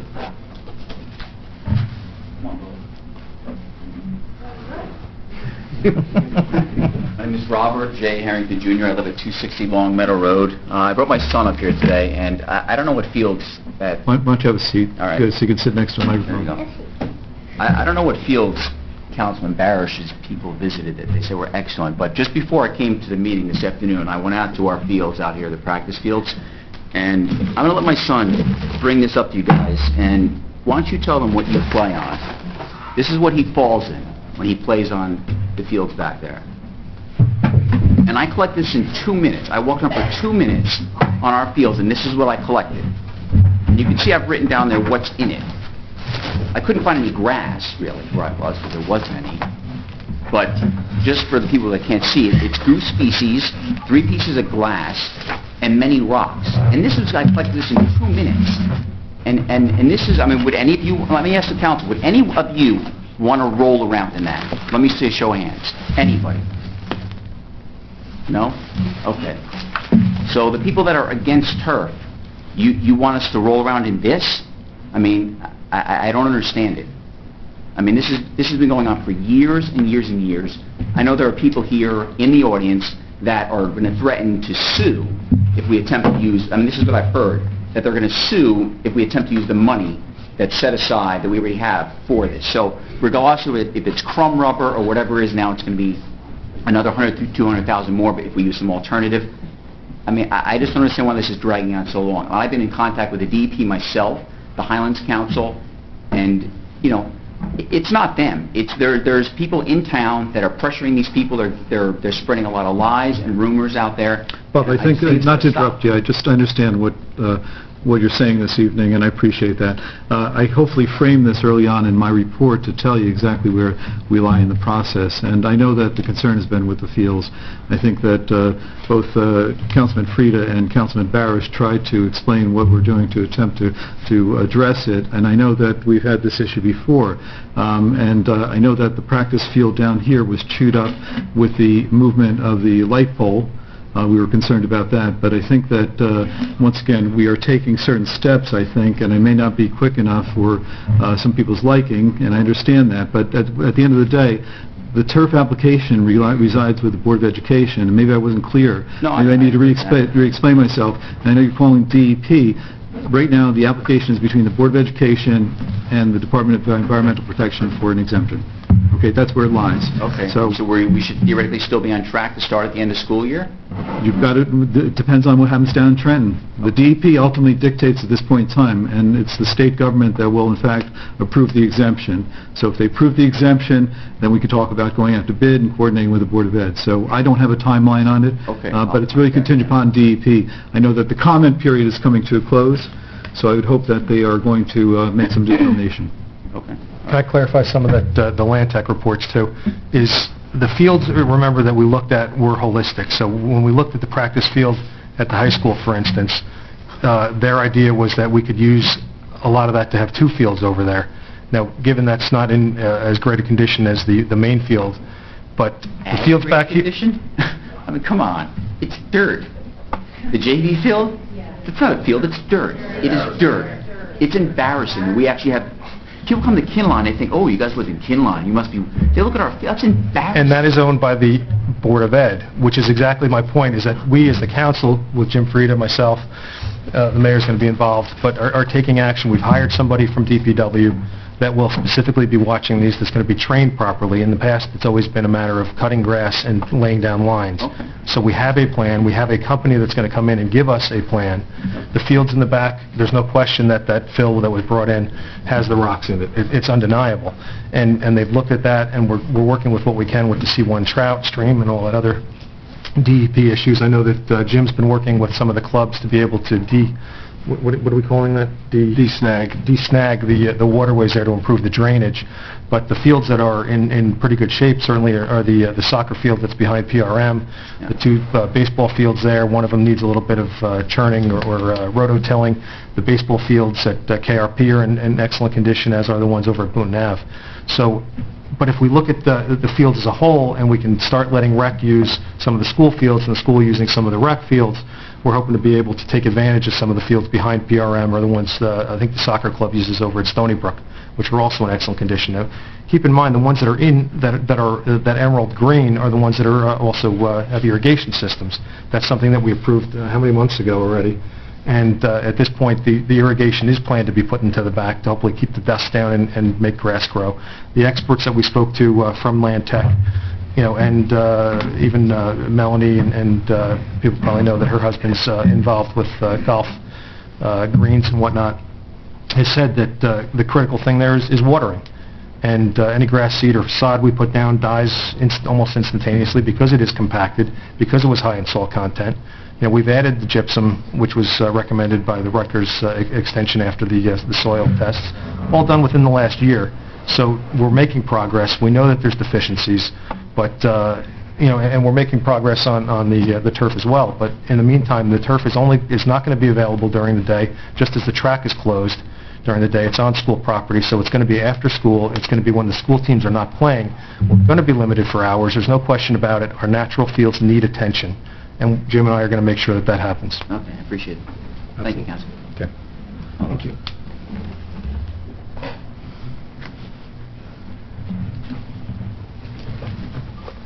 Do you want your rocks back? We could have them. That's a gift. You know how many of these I have at the deli? Listen, there's not an invisible fence between us and the Board of Education. I just want to let you know that, the commitment here is back to the community. I know that, once again, people are looking at the fact that if you're a results-oriented person, you may say that we're not getting there quick enough, but it's not as though we're looking exclusively on the municipal fields, mutually exclusive of the entire rec fields throughout the entire town.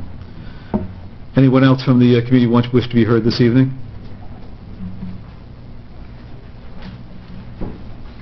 I promise I will not take up much time. I'll be very, very quick, brief. Have a seat and state your name and address for the record, please. Mike Elefante, 37 White Birch Terrace, Kinnelon. I heard today a lot about our community and the quality of life. And I sent out an email today, unbeknownst to the agenda here, about two things. One, the quality of life. That's why people move to Kinnelon. That's why people stay in Kinnelon. Second, if you have school-age children, it's about the school. That's our economic driver in Kinnelon. We don't have restaurants. We don't have industry. We have quality of life, and we have an excellent school. I don't think anyone would disagree with those 2 points. What we're asking for is a turf field to be shared between the recreational department and the high school. It makes perfect sense for a community our size.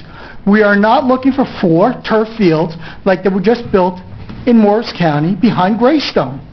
We are asking for 1 field that will be shared between the recreational committee and the high school. I will make one more point, and I will say... Let me ask you a question. Why do you think that hasn't taken place? I tried to frame this. Apparently, Mayor, let me stop. Apparently, I did a terrible job because, once again, I told you that we're moving forward with a shared agreement with the Board of Education. Here's the thing. Everyone up there, it has been delayed and boondoggled on, again, until another election is at the hands of the people. You can assert... Let me finish, please. I understand, and I respect the time of everyone in this room. But it has been boondoggled again until another election has come along. And it's been 6 years that I've been in this community, and 6 years we've been talking about it. And nothing has been done. Shame on all of us. Shame on all of us. Let me make one other point. The people who are worried about my children's health, about cancer, here's what I want to tell them. My children were put on a bus with 44 other children and bused out of our community at all hours during the month of March when we had terrible weather to go 30 miles to practice for 1 hour. When if we had a turf field there, they could spend quality life time in our community. Instead of on a bus. And if any one of you want to be on a bus with them, heaven help you. Because it's a sight when someone gets off the bus at 11 o'clock at night, he wants to do homework and get up at 7 o'clock in the morning and get to school. There's not a reason to yell at the mayor and council. I'm just getting aggravated because it's time you guys put forth the effort. In this meeting, I expect people to come forward, address in a respectful manner. I'm showing my frustration. Well, that's fine, but you don't have the right to come up here and yell at the mayor and council. I'm not. I'm just being forthright. And I understand that. I understand it's an emotional situation. I'm sorry I raised my voice. Once again, okay? We're here to listen as a community, okay? Well, let's get it done then. That's fine. Let's get her done. That's fine. We're here. Thank you.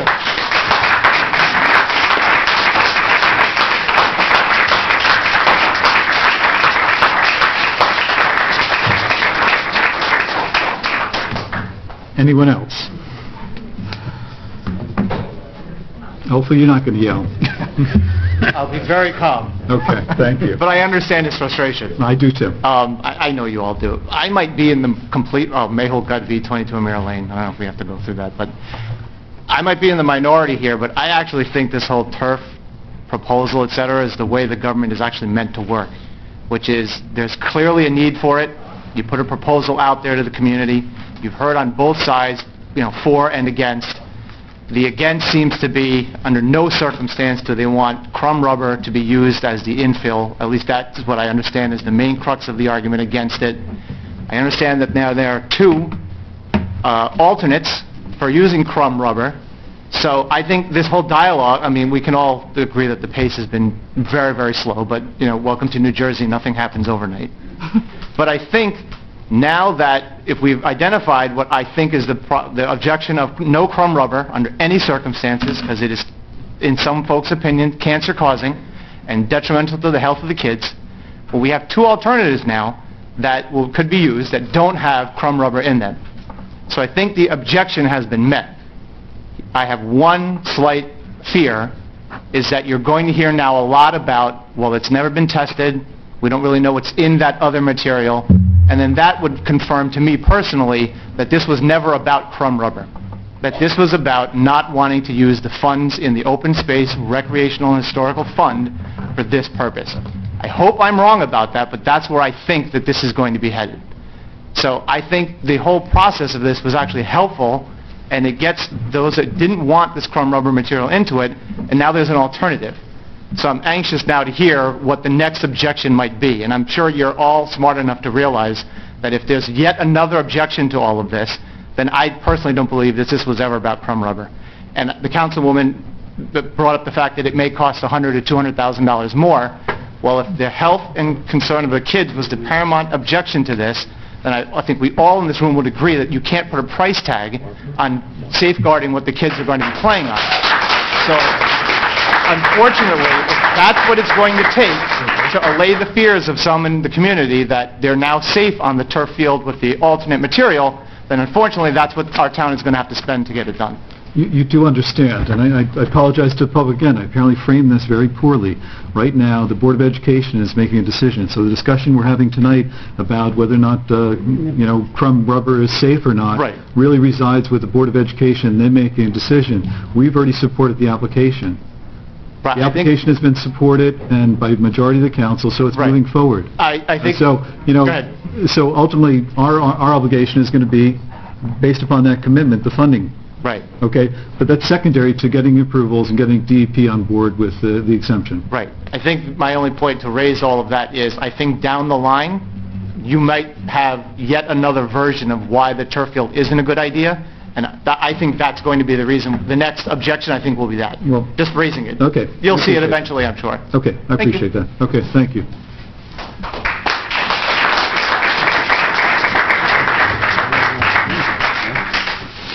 Anyone else from the public wish to be heard this evening? One more. I won't talk about German, right? Paul Ramirez, 19 Red Oak. Thank you, guys. Listen, I know everybody's loves Kinnelon, and you guys are all out to help the community. I think the problem that we have, or an issue, is that there's a divide. And on our side, and you call us the turf or the sports people, we'd like to see you guys more involved. So when we're in a championship football game for the states, or our little kids are at the Super Bowl, or our soccer teams are in championship games, we don't see a lot of you there. And as the mayor or council people, we'd like to see you there so you would understand our frustration and our excitement for our kids. So because we're so passionate, we want you to be passionate because it's our community. So when our kids go to the Super Bowl, we want our mayor there, we want our council people there because it's big. We're a little town and we're big. We're big sports people and we're good. And we just want you guys to understand that. And that's this divide. Well, so whether there's a turf field, whether there's grass, and I'm glad you're working on our fields, I really am, because we know we can't turf the municipal field. We want to be involved in that process. We do. We want to give you our ideas and say, hey, this is what we need. Because you may not know what we need. We're down there all the time. But we want you to come down and understand our problem and our frustration. That's all we want. We love the kids. In fact, I was at the state championship game when the high school team won. and it was my honor to walk out and shake Coach White's hand, because it's a remarkable accomplishment for our kids. The Super Bowl's back here. A couple years ago, I was honored with the opportunity to flip a coin, and the enthusiasm that the parents have and the kids have, I think is telling. And I don't think there is a divide. I think that ultimately it's understated that maybe we're not as visible and collectively as we can be, but I don't think there's anybody in this town that doesn't love our kids and trying to do the right thing. Listen, everybody loves the kids. Yep. We'd like you to be down there more so you understand why we're so passionate. And when we're in a championship lacrosse game and one of our kids falls and drops the ball and then they score on the next drive and we lose, was it turf? Maybe. Was it chance? Maybe. But it's frustrating. And it's not giving our kids the best opportunity to succeed in something that we love. So that's all I have to say. And we'd like to see you guys down there more and more involved, just so you get to meet these people that are there every day with the kids, and they can say, hey, Mayor, take a look at this, or hey, take a look at this. This is what we really need. And it may not be turf. It might be that our fence is falling down. It might be that, we want some barriers so all our balls don't go into the trout stream. Little things. Right. But I appreciate the comment. Once again, I don't think there's a member up here that may not have been involved with coaching. I can't tell you how many times I coached, whether it was girls softball, boys baseball, t-ball. So kids go through different stages of life. But I hear your point, and I think it's a good point. So we'll make it happen. Okay.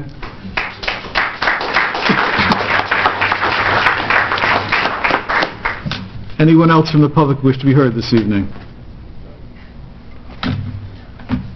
I just have a question. How many turf fields are they looking to put turf on? Board of Education application is for one field, and it's at the high school, right across the street. Now, where was that dirt taken from? The municipal field right back here, the rocks and the east boot. So where the turf is going? No. Turf's going at the high school. High school. Turf's across the street. At the Board of Ed property. So that's not going to help the dirt and rocks over at the other place? No. Okay. Actually, it will, because they won't use that field as much. They'll be using this field if it gets turf. Okay. The football teams and lacrosse teams that play out there can play on the turf field, give that field more rest. But as Councilman Barish said before, they're working on improving that field in and of itself regardless of turf. For just in general to make it better. Make it better. Good. Yep. And then, has this been voted on, the turf fields? Has this been, I remember voting once on this, on the turf fields. Has this been voted on, and how many times?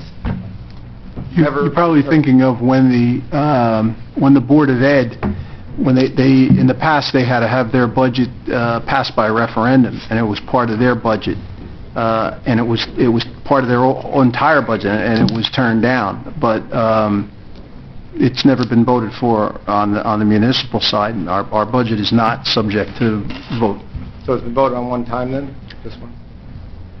It's only been voted on one time through the Board of Ed. Board of Ed. Through their budget process, yes. Okay. About, All right. I don't know, 12, 14 years ago? All right. And then it was turned down at that time? Correct. All right. Yeah, I was just curious. The whole budget was turned down. Right. Right. That was part of it. But it was, I think it was in the turf, right? I remember seeing something in the turf. Okay, so those are my two questions. Great. Thank you. Thank you. Anyone else from the public wish to be heard this evening?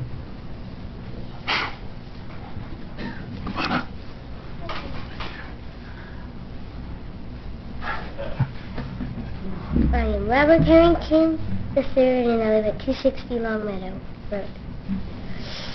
But how are we all going to use that one turf field if we have all the rec and all those teams all on that one field? That's a great question. That is the question that I am trying to answer. We're going to have to share. I don't know if you have any brothers and sisters at home, but that's basically how it works. I have 4 brothers and 1 sister. We shared a lot, and that's ultimately what we're going to have to do. We don't have the ability to have a lot of fields, Robert. So one field that's going to be used both by Board of Education and also by, hopefully, you. Okay? It'll also be a full-size football field, so you'll be able, how when you go to Fairleigh Dickinson, it'll be like that. You'll have one team on one side, one team on the other, so it'll work. Okay, thank you. Good question.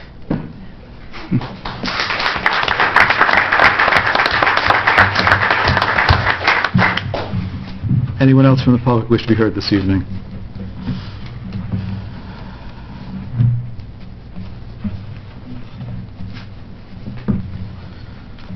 Neil Gaines, Wilshire Terrace. Mr. O'Doherty, I'm here because I said I would come back, so I said I would come back and ask you. So I'm keeping my word. It's about the animal shelter. Yes. So, We have moved forward with the animal shelter plans. The Kinnelon Animal Shelter has donated the plans to us, and we are making the funds available through the project. so you're telling us, so you are announcing that we will have a updated new... We have an updated plan in process. It's not completed yet. And- But the Kinnelon Volunteer Animal Shelter has come up with the funds to provide for the drawings. Great. That's wonderful. There's a contract that's out for them. So we will continue to have an animal shelter in Kinnelon here. Correct. That's wonderful. Thank you. We've also looked into it, and at the workshop last week, the council unanimously wants to provide the insurance for the animal shelter, where they relieve them of that liability. So I've contacted the insurance agent, and he's moved forward with that also. Thank you. Thank you very much. I'm glad to hear that, and good work, all you council members. Thank you.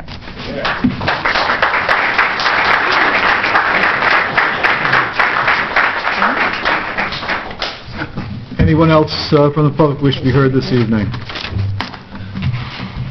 I'm sorry. Okay, go ahead. On an unrelated issue, I think it's been brought up slightly. We're talking about if we could have a dog park in the town. I'm on the Montville Dog Park Committee, I'm the vice president, and we have a well-run dog park there, and I was wondering if there's any objection to having a dog park. We have no tax dollars come from the town. We have a $20-something thousand surplus from the fees that charged there, and everyone I speak to in this town is always all for it. If it could be paid, the way everything I think should be paid, and then there's a surplus, would there be any objections to moving forward with something like this? We've had very limited discussion about a dog park, and I think that the mayor and council can take it under advisement. We didn't talk about a specific piece of property, we just talked about it conceptually, but that's as far as the conversation's gone. So we'll bring it back to the table, and If you want to email me, we can talk. I'd love to talk about it. I know that Our Lady of Magnificat is entertaining that idea, doing a dog park on their property for the residents. So I don't know how far that has moved forward, but that is another option that was considered. Yeah, I wouldn't mind where the woman who started Montville. It's one of the best-run dog parks around. You need an electronic key fob. There's a 6-foot gate, and as I said, no tax dollars have ever gone. So that would be great. Yep. Thank you. Thank you. Thank you.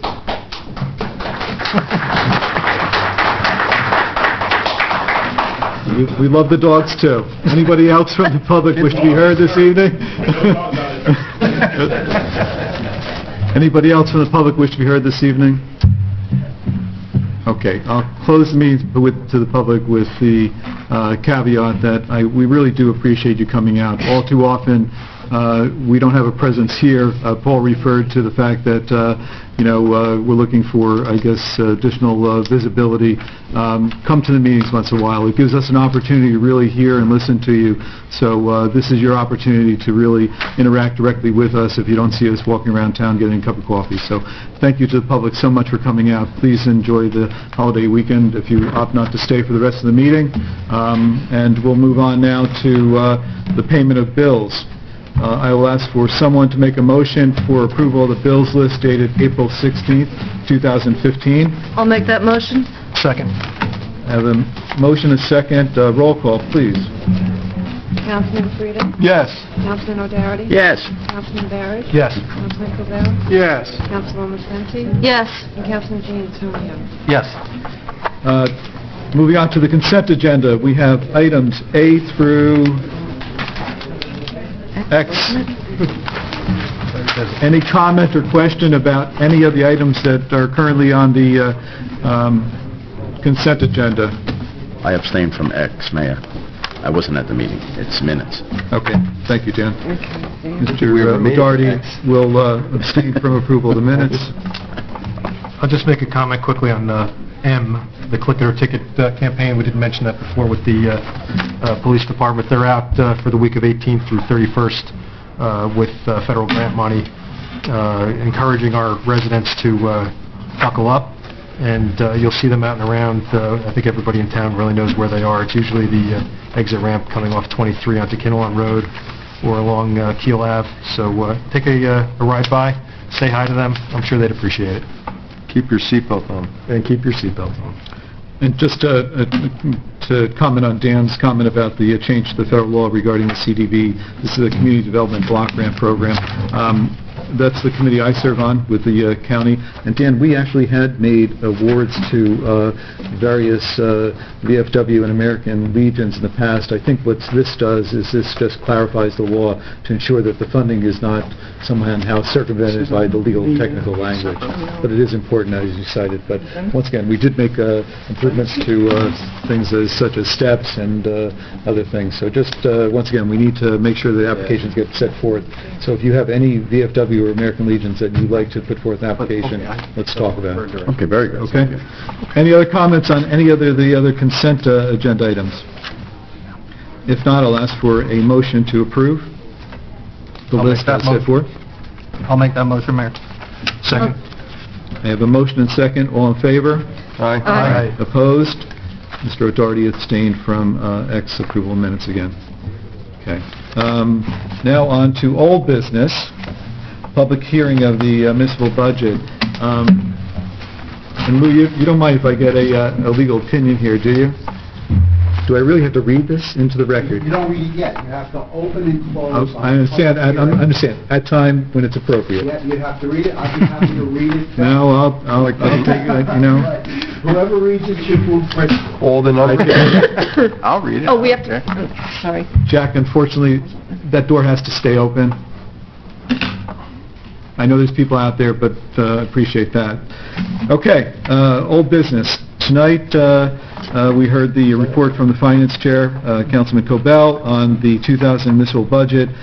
This is the part of the meeting that we still are opening to the public for the public hearing for the 2015 municipal budget. Does anyone from the public wish to address the municipal budget as originally submitted? And I'm going to now read the amendments and allow the public to comment after the amendments are read into the record. Do we have to close first? After you close your hearing. Okay, we'll close to the public. Okay, here we go. Borough of Kinnelon, County of Morris, whereas the Borough of Kinnelon introduced its 2015 budget on the 16th day of April 2015, and whereas the public hearing on said budget has been held as advertised, and now therefore be resolved by the Mayor and Council of the Borough of Kinnelon, County of Morris, that the following amendments to the budget of the 2015 be made. General revenues, surplus anticipated, $1,212,280 to $1,343,781. Subtotal general revenues, items 1, 2, 3, and 4, $2,980,802 to $3,112,303. Local tax for municipal purposes, $8,916,031 to $8,632,419. Total amount to be raised by taxes for support of the municipal budget, $9,621,636.62 to $9,338,024.62. Total general revenues, $12,602,438.62 to $12,450,000, $12,450,327.62. General appropriations, financial wages, salary and wages, $195,500 to $140,500. Webmaster other expenses, $3,600 to $15,600, no cents. Public grounds and other expenses, $48,000 and no cents to $58,000. 55,000, thank you. Total operations item A within caps, $7,446,794 to $7,410,794. Total operations including contingents within caps, $7,449,794, no cents, to $7,413,794 with no cents. Salary and wages, $3,916,341 to $3,861,341.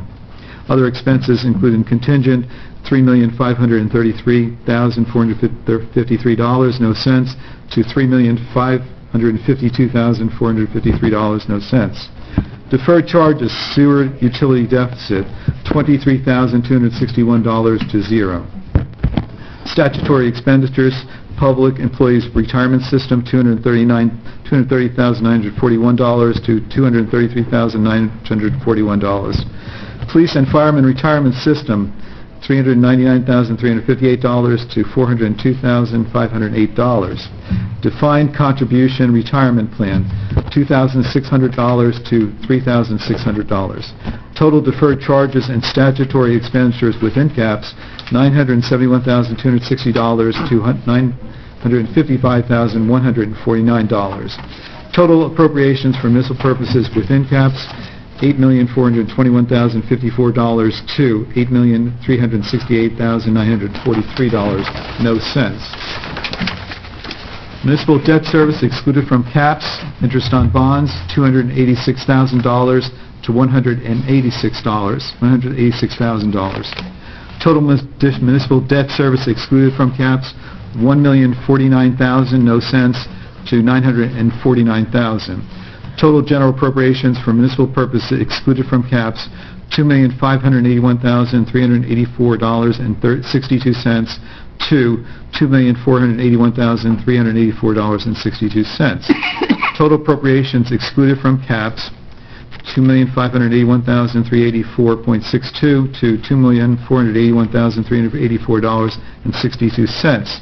Subtotal general appropriations, items H-1 and O, $11,002,438.62 to $10,850,327.62. Total general appropriations, $12,602,438.62 to $12,450,327.62. Dedicated revenues from sewer utility, sewer rent increases, $16,000 to $40,000. Deficit in the general budget, $23,261 to $0. Total sewer utility revenues, $489,261 to $490,000. Appropriations for sewer utility, operating other expenses, $457,000 to $457,739. Total sewer utility appropriations, $489,261 to $490,000. Be it further resolved that the two certified couples, I'll go back to the beginning. So we're now going to ask for a vote. Whereas the Borough of Kinnelon introduced its 2015 budget on the 16th day of April 2015, and whereas the public hearing on said budget has been held as advertised and now therefore be resolved by the Mayor and Council of the Borough of Kinnelon, County of Morris, that the following amendments to the budget of 2015 be made. Someone offer that, please. So moved. Yeah, here's a second. Roll call, please. Councilman Frida. Yes. Councilman O'Doherty. Yes. Councilman Barish. Yes. Councilman Cobell. Yes. Councilwoman Swenson. Yes. And Councilman O'Neill. Yes. Be it further resolved that the two certified copies of this resolution be filed forthwith in the office of the Director of the Division of Local Government Services for certification of the local municipal budget so amended. Be it further resolved that this complete amendment, in accordance with the provisions of New Jersey State Annotated 40A:4-9, be published in the Suburban Trends in the issue of June 7th, 2015, and that the said publication contain notice of the public hearing on said amendment to be held at Borough Hall on June 18th, 2015, at 8:00 p.m.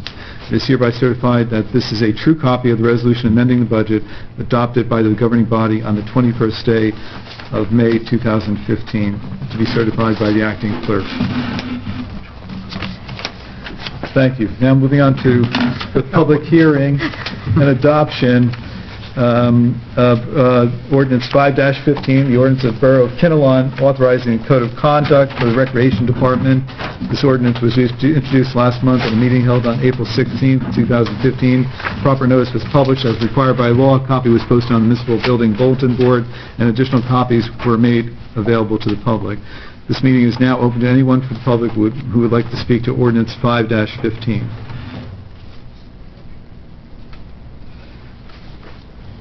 Since no one from the public wishes to address the ordinance, I will close the meeting to the public and bring it back to the dais. Does anyone from the council wish to speak at this time to Ordinance 5-15? Just simply, job well done there, Cliff. Thank you, sir. I have a motion to adopt Ordinance 5-15. So moved. Your second. Second. Roll call, please. Councilman Frida? Yes. Councilman O'Dougherty? Yes. Councilman Barrett? Yes. Councilman Cavell? Yes. Councilman Spencer? Yes. And Councilman Antonio? Yes. You think? Yeah, why not? Thank you. We will now move on to hearing adoption of Ordinance 6-15.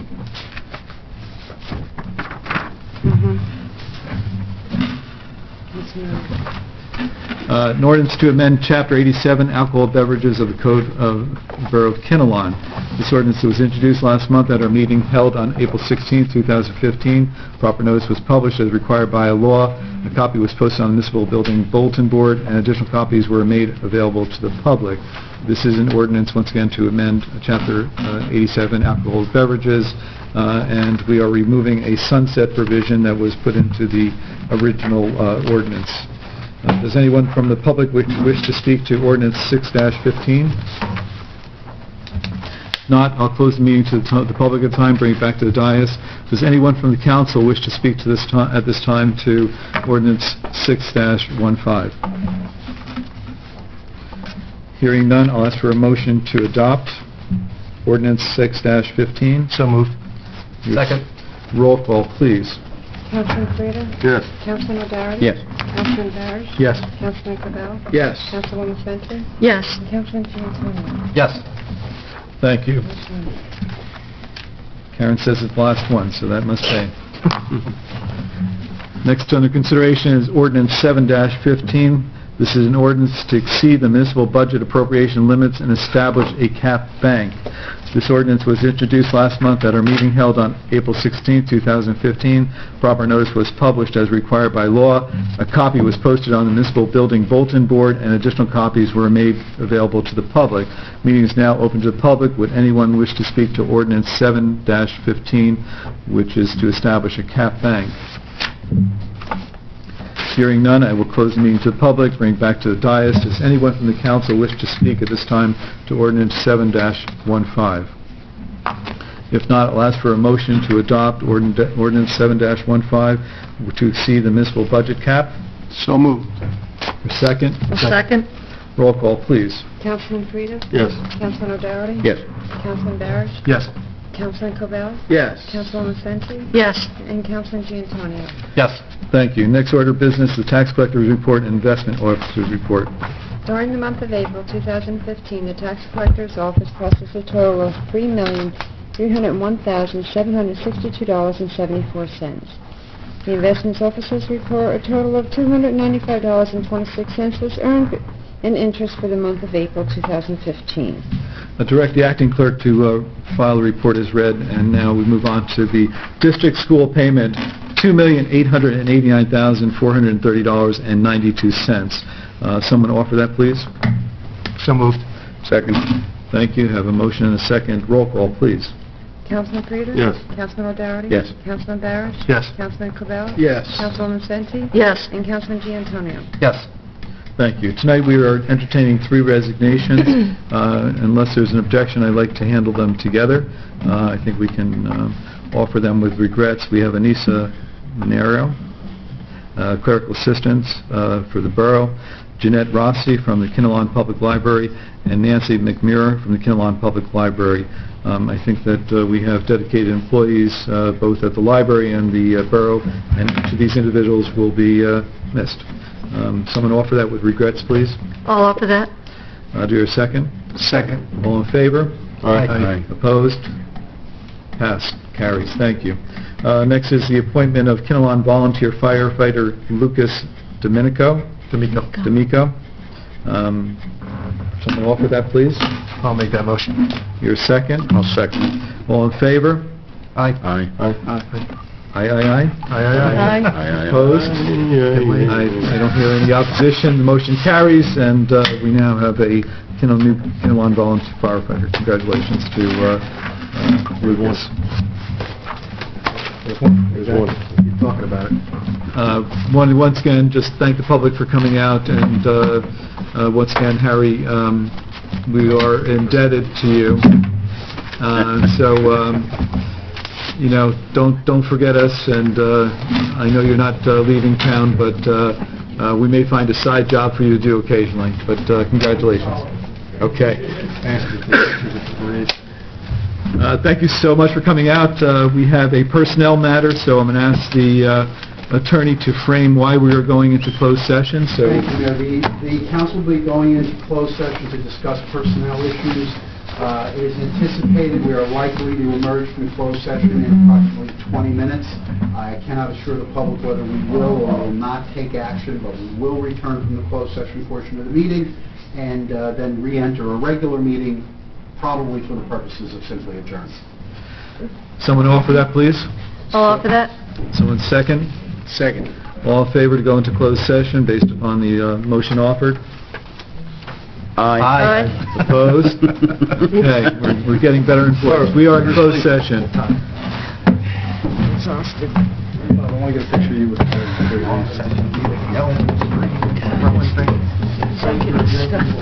Thank you, Harry. You can, thank you.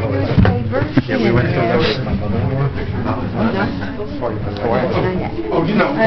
That I could put in the newspaper. Okay, all the trends on Friday, get it into the newspaper. Exactly. And everybody agrees. And if I have to do it early enough, I'd like them to send it to me to go over the numbers and make sure they're right. Because the last time they were wrong, I had to call them up and fix it. I'm still Okay, that's the only thing I'm doing until I hear from you on Tuesday. And it's typically things like But every time you do it, you get a call from the attorney, what do I do? Do you have to... Well, and I know what to do. I think it's basically call them, take the letter, get the letter of instruction, you tell them Glowing. get it medallion. They're glowing. My sister's down in Florida. Brother. My mother with my wife and her brother. Yeah. Well, luckily, her brother said, you know what, you can do it all, I don't need to sign on. It made it easier. Well, unfortunately, the way it was written, No, I and, not and or. So,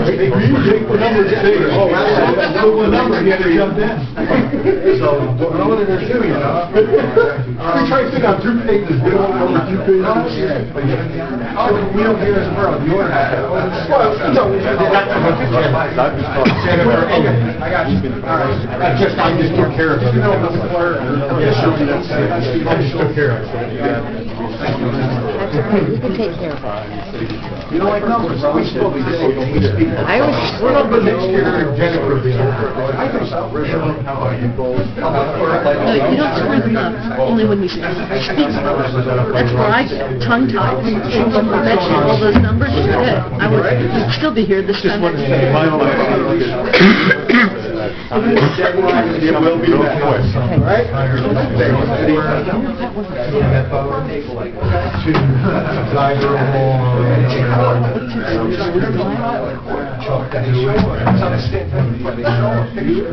No.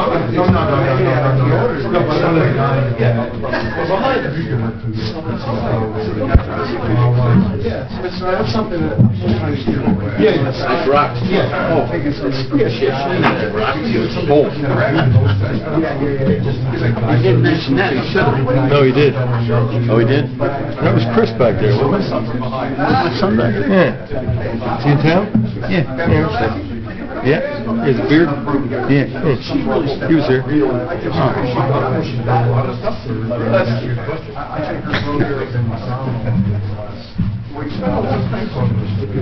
Oh, you know what? Stop. We were still recording.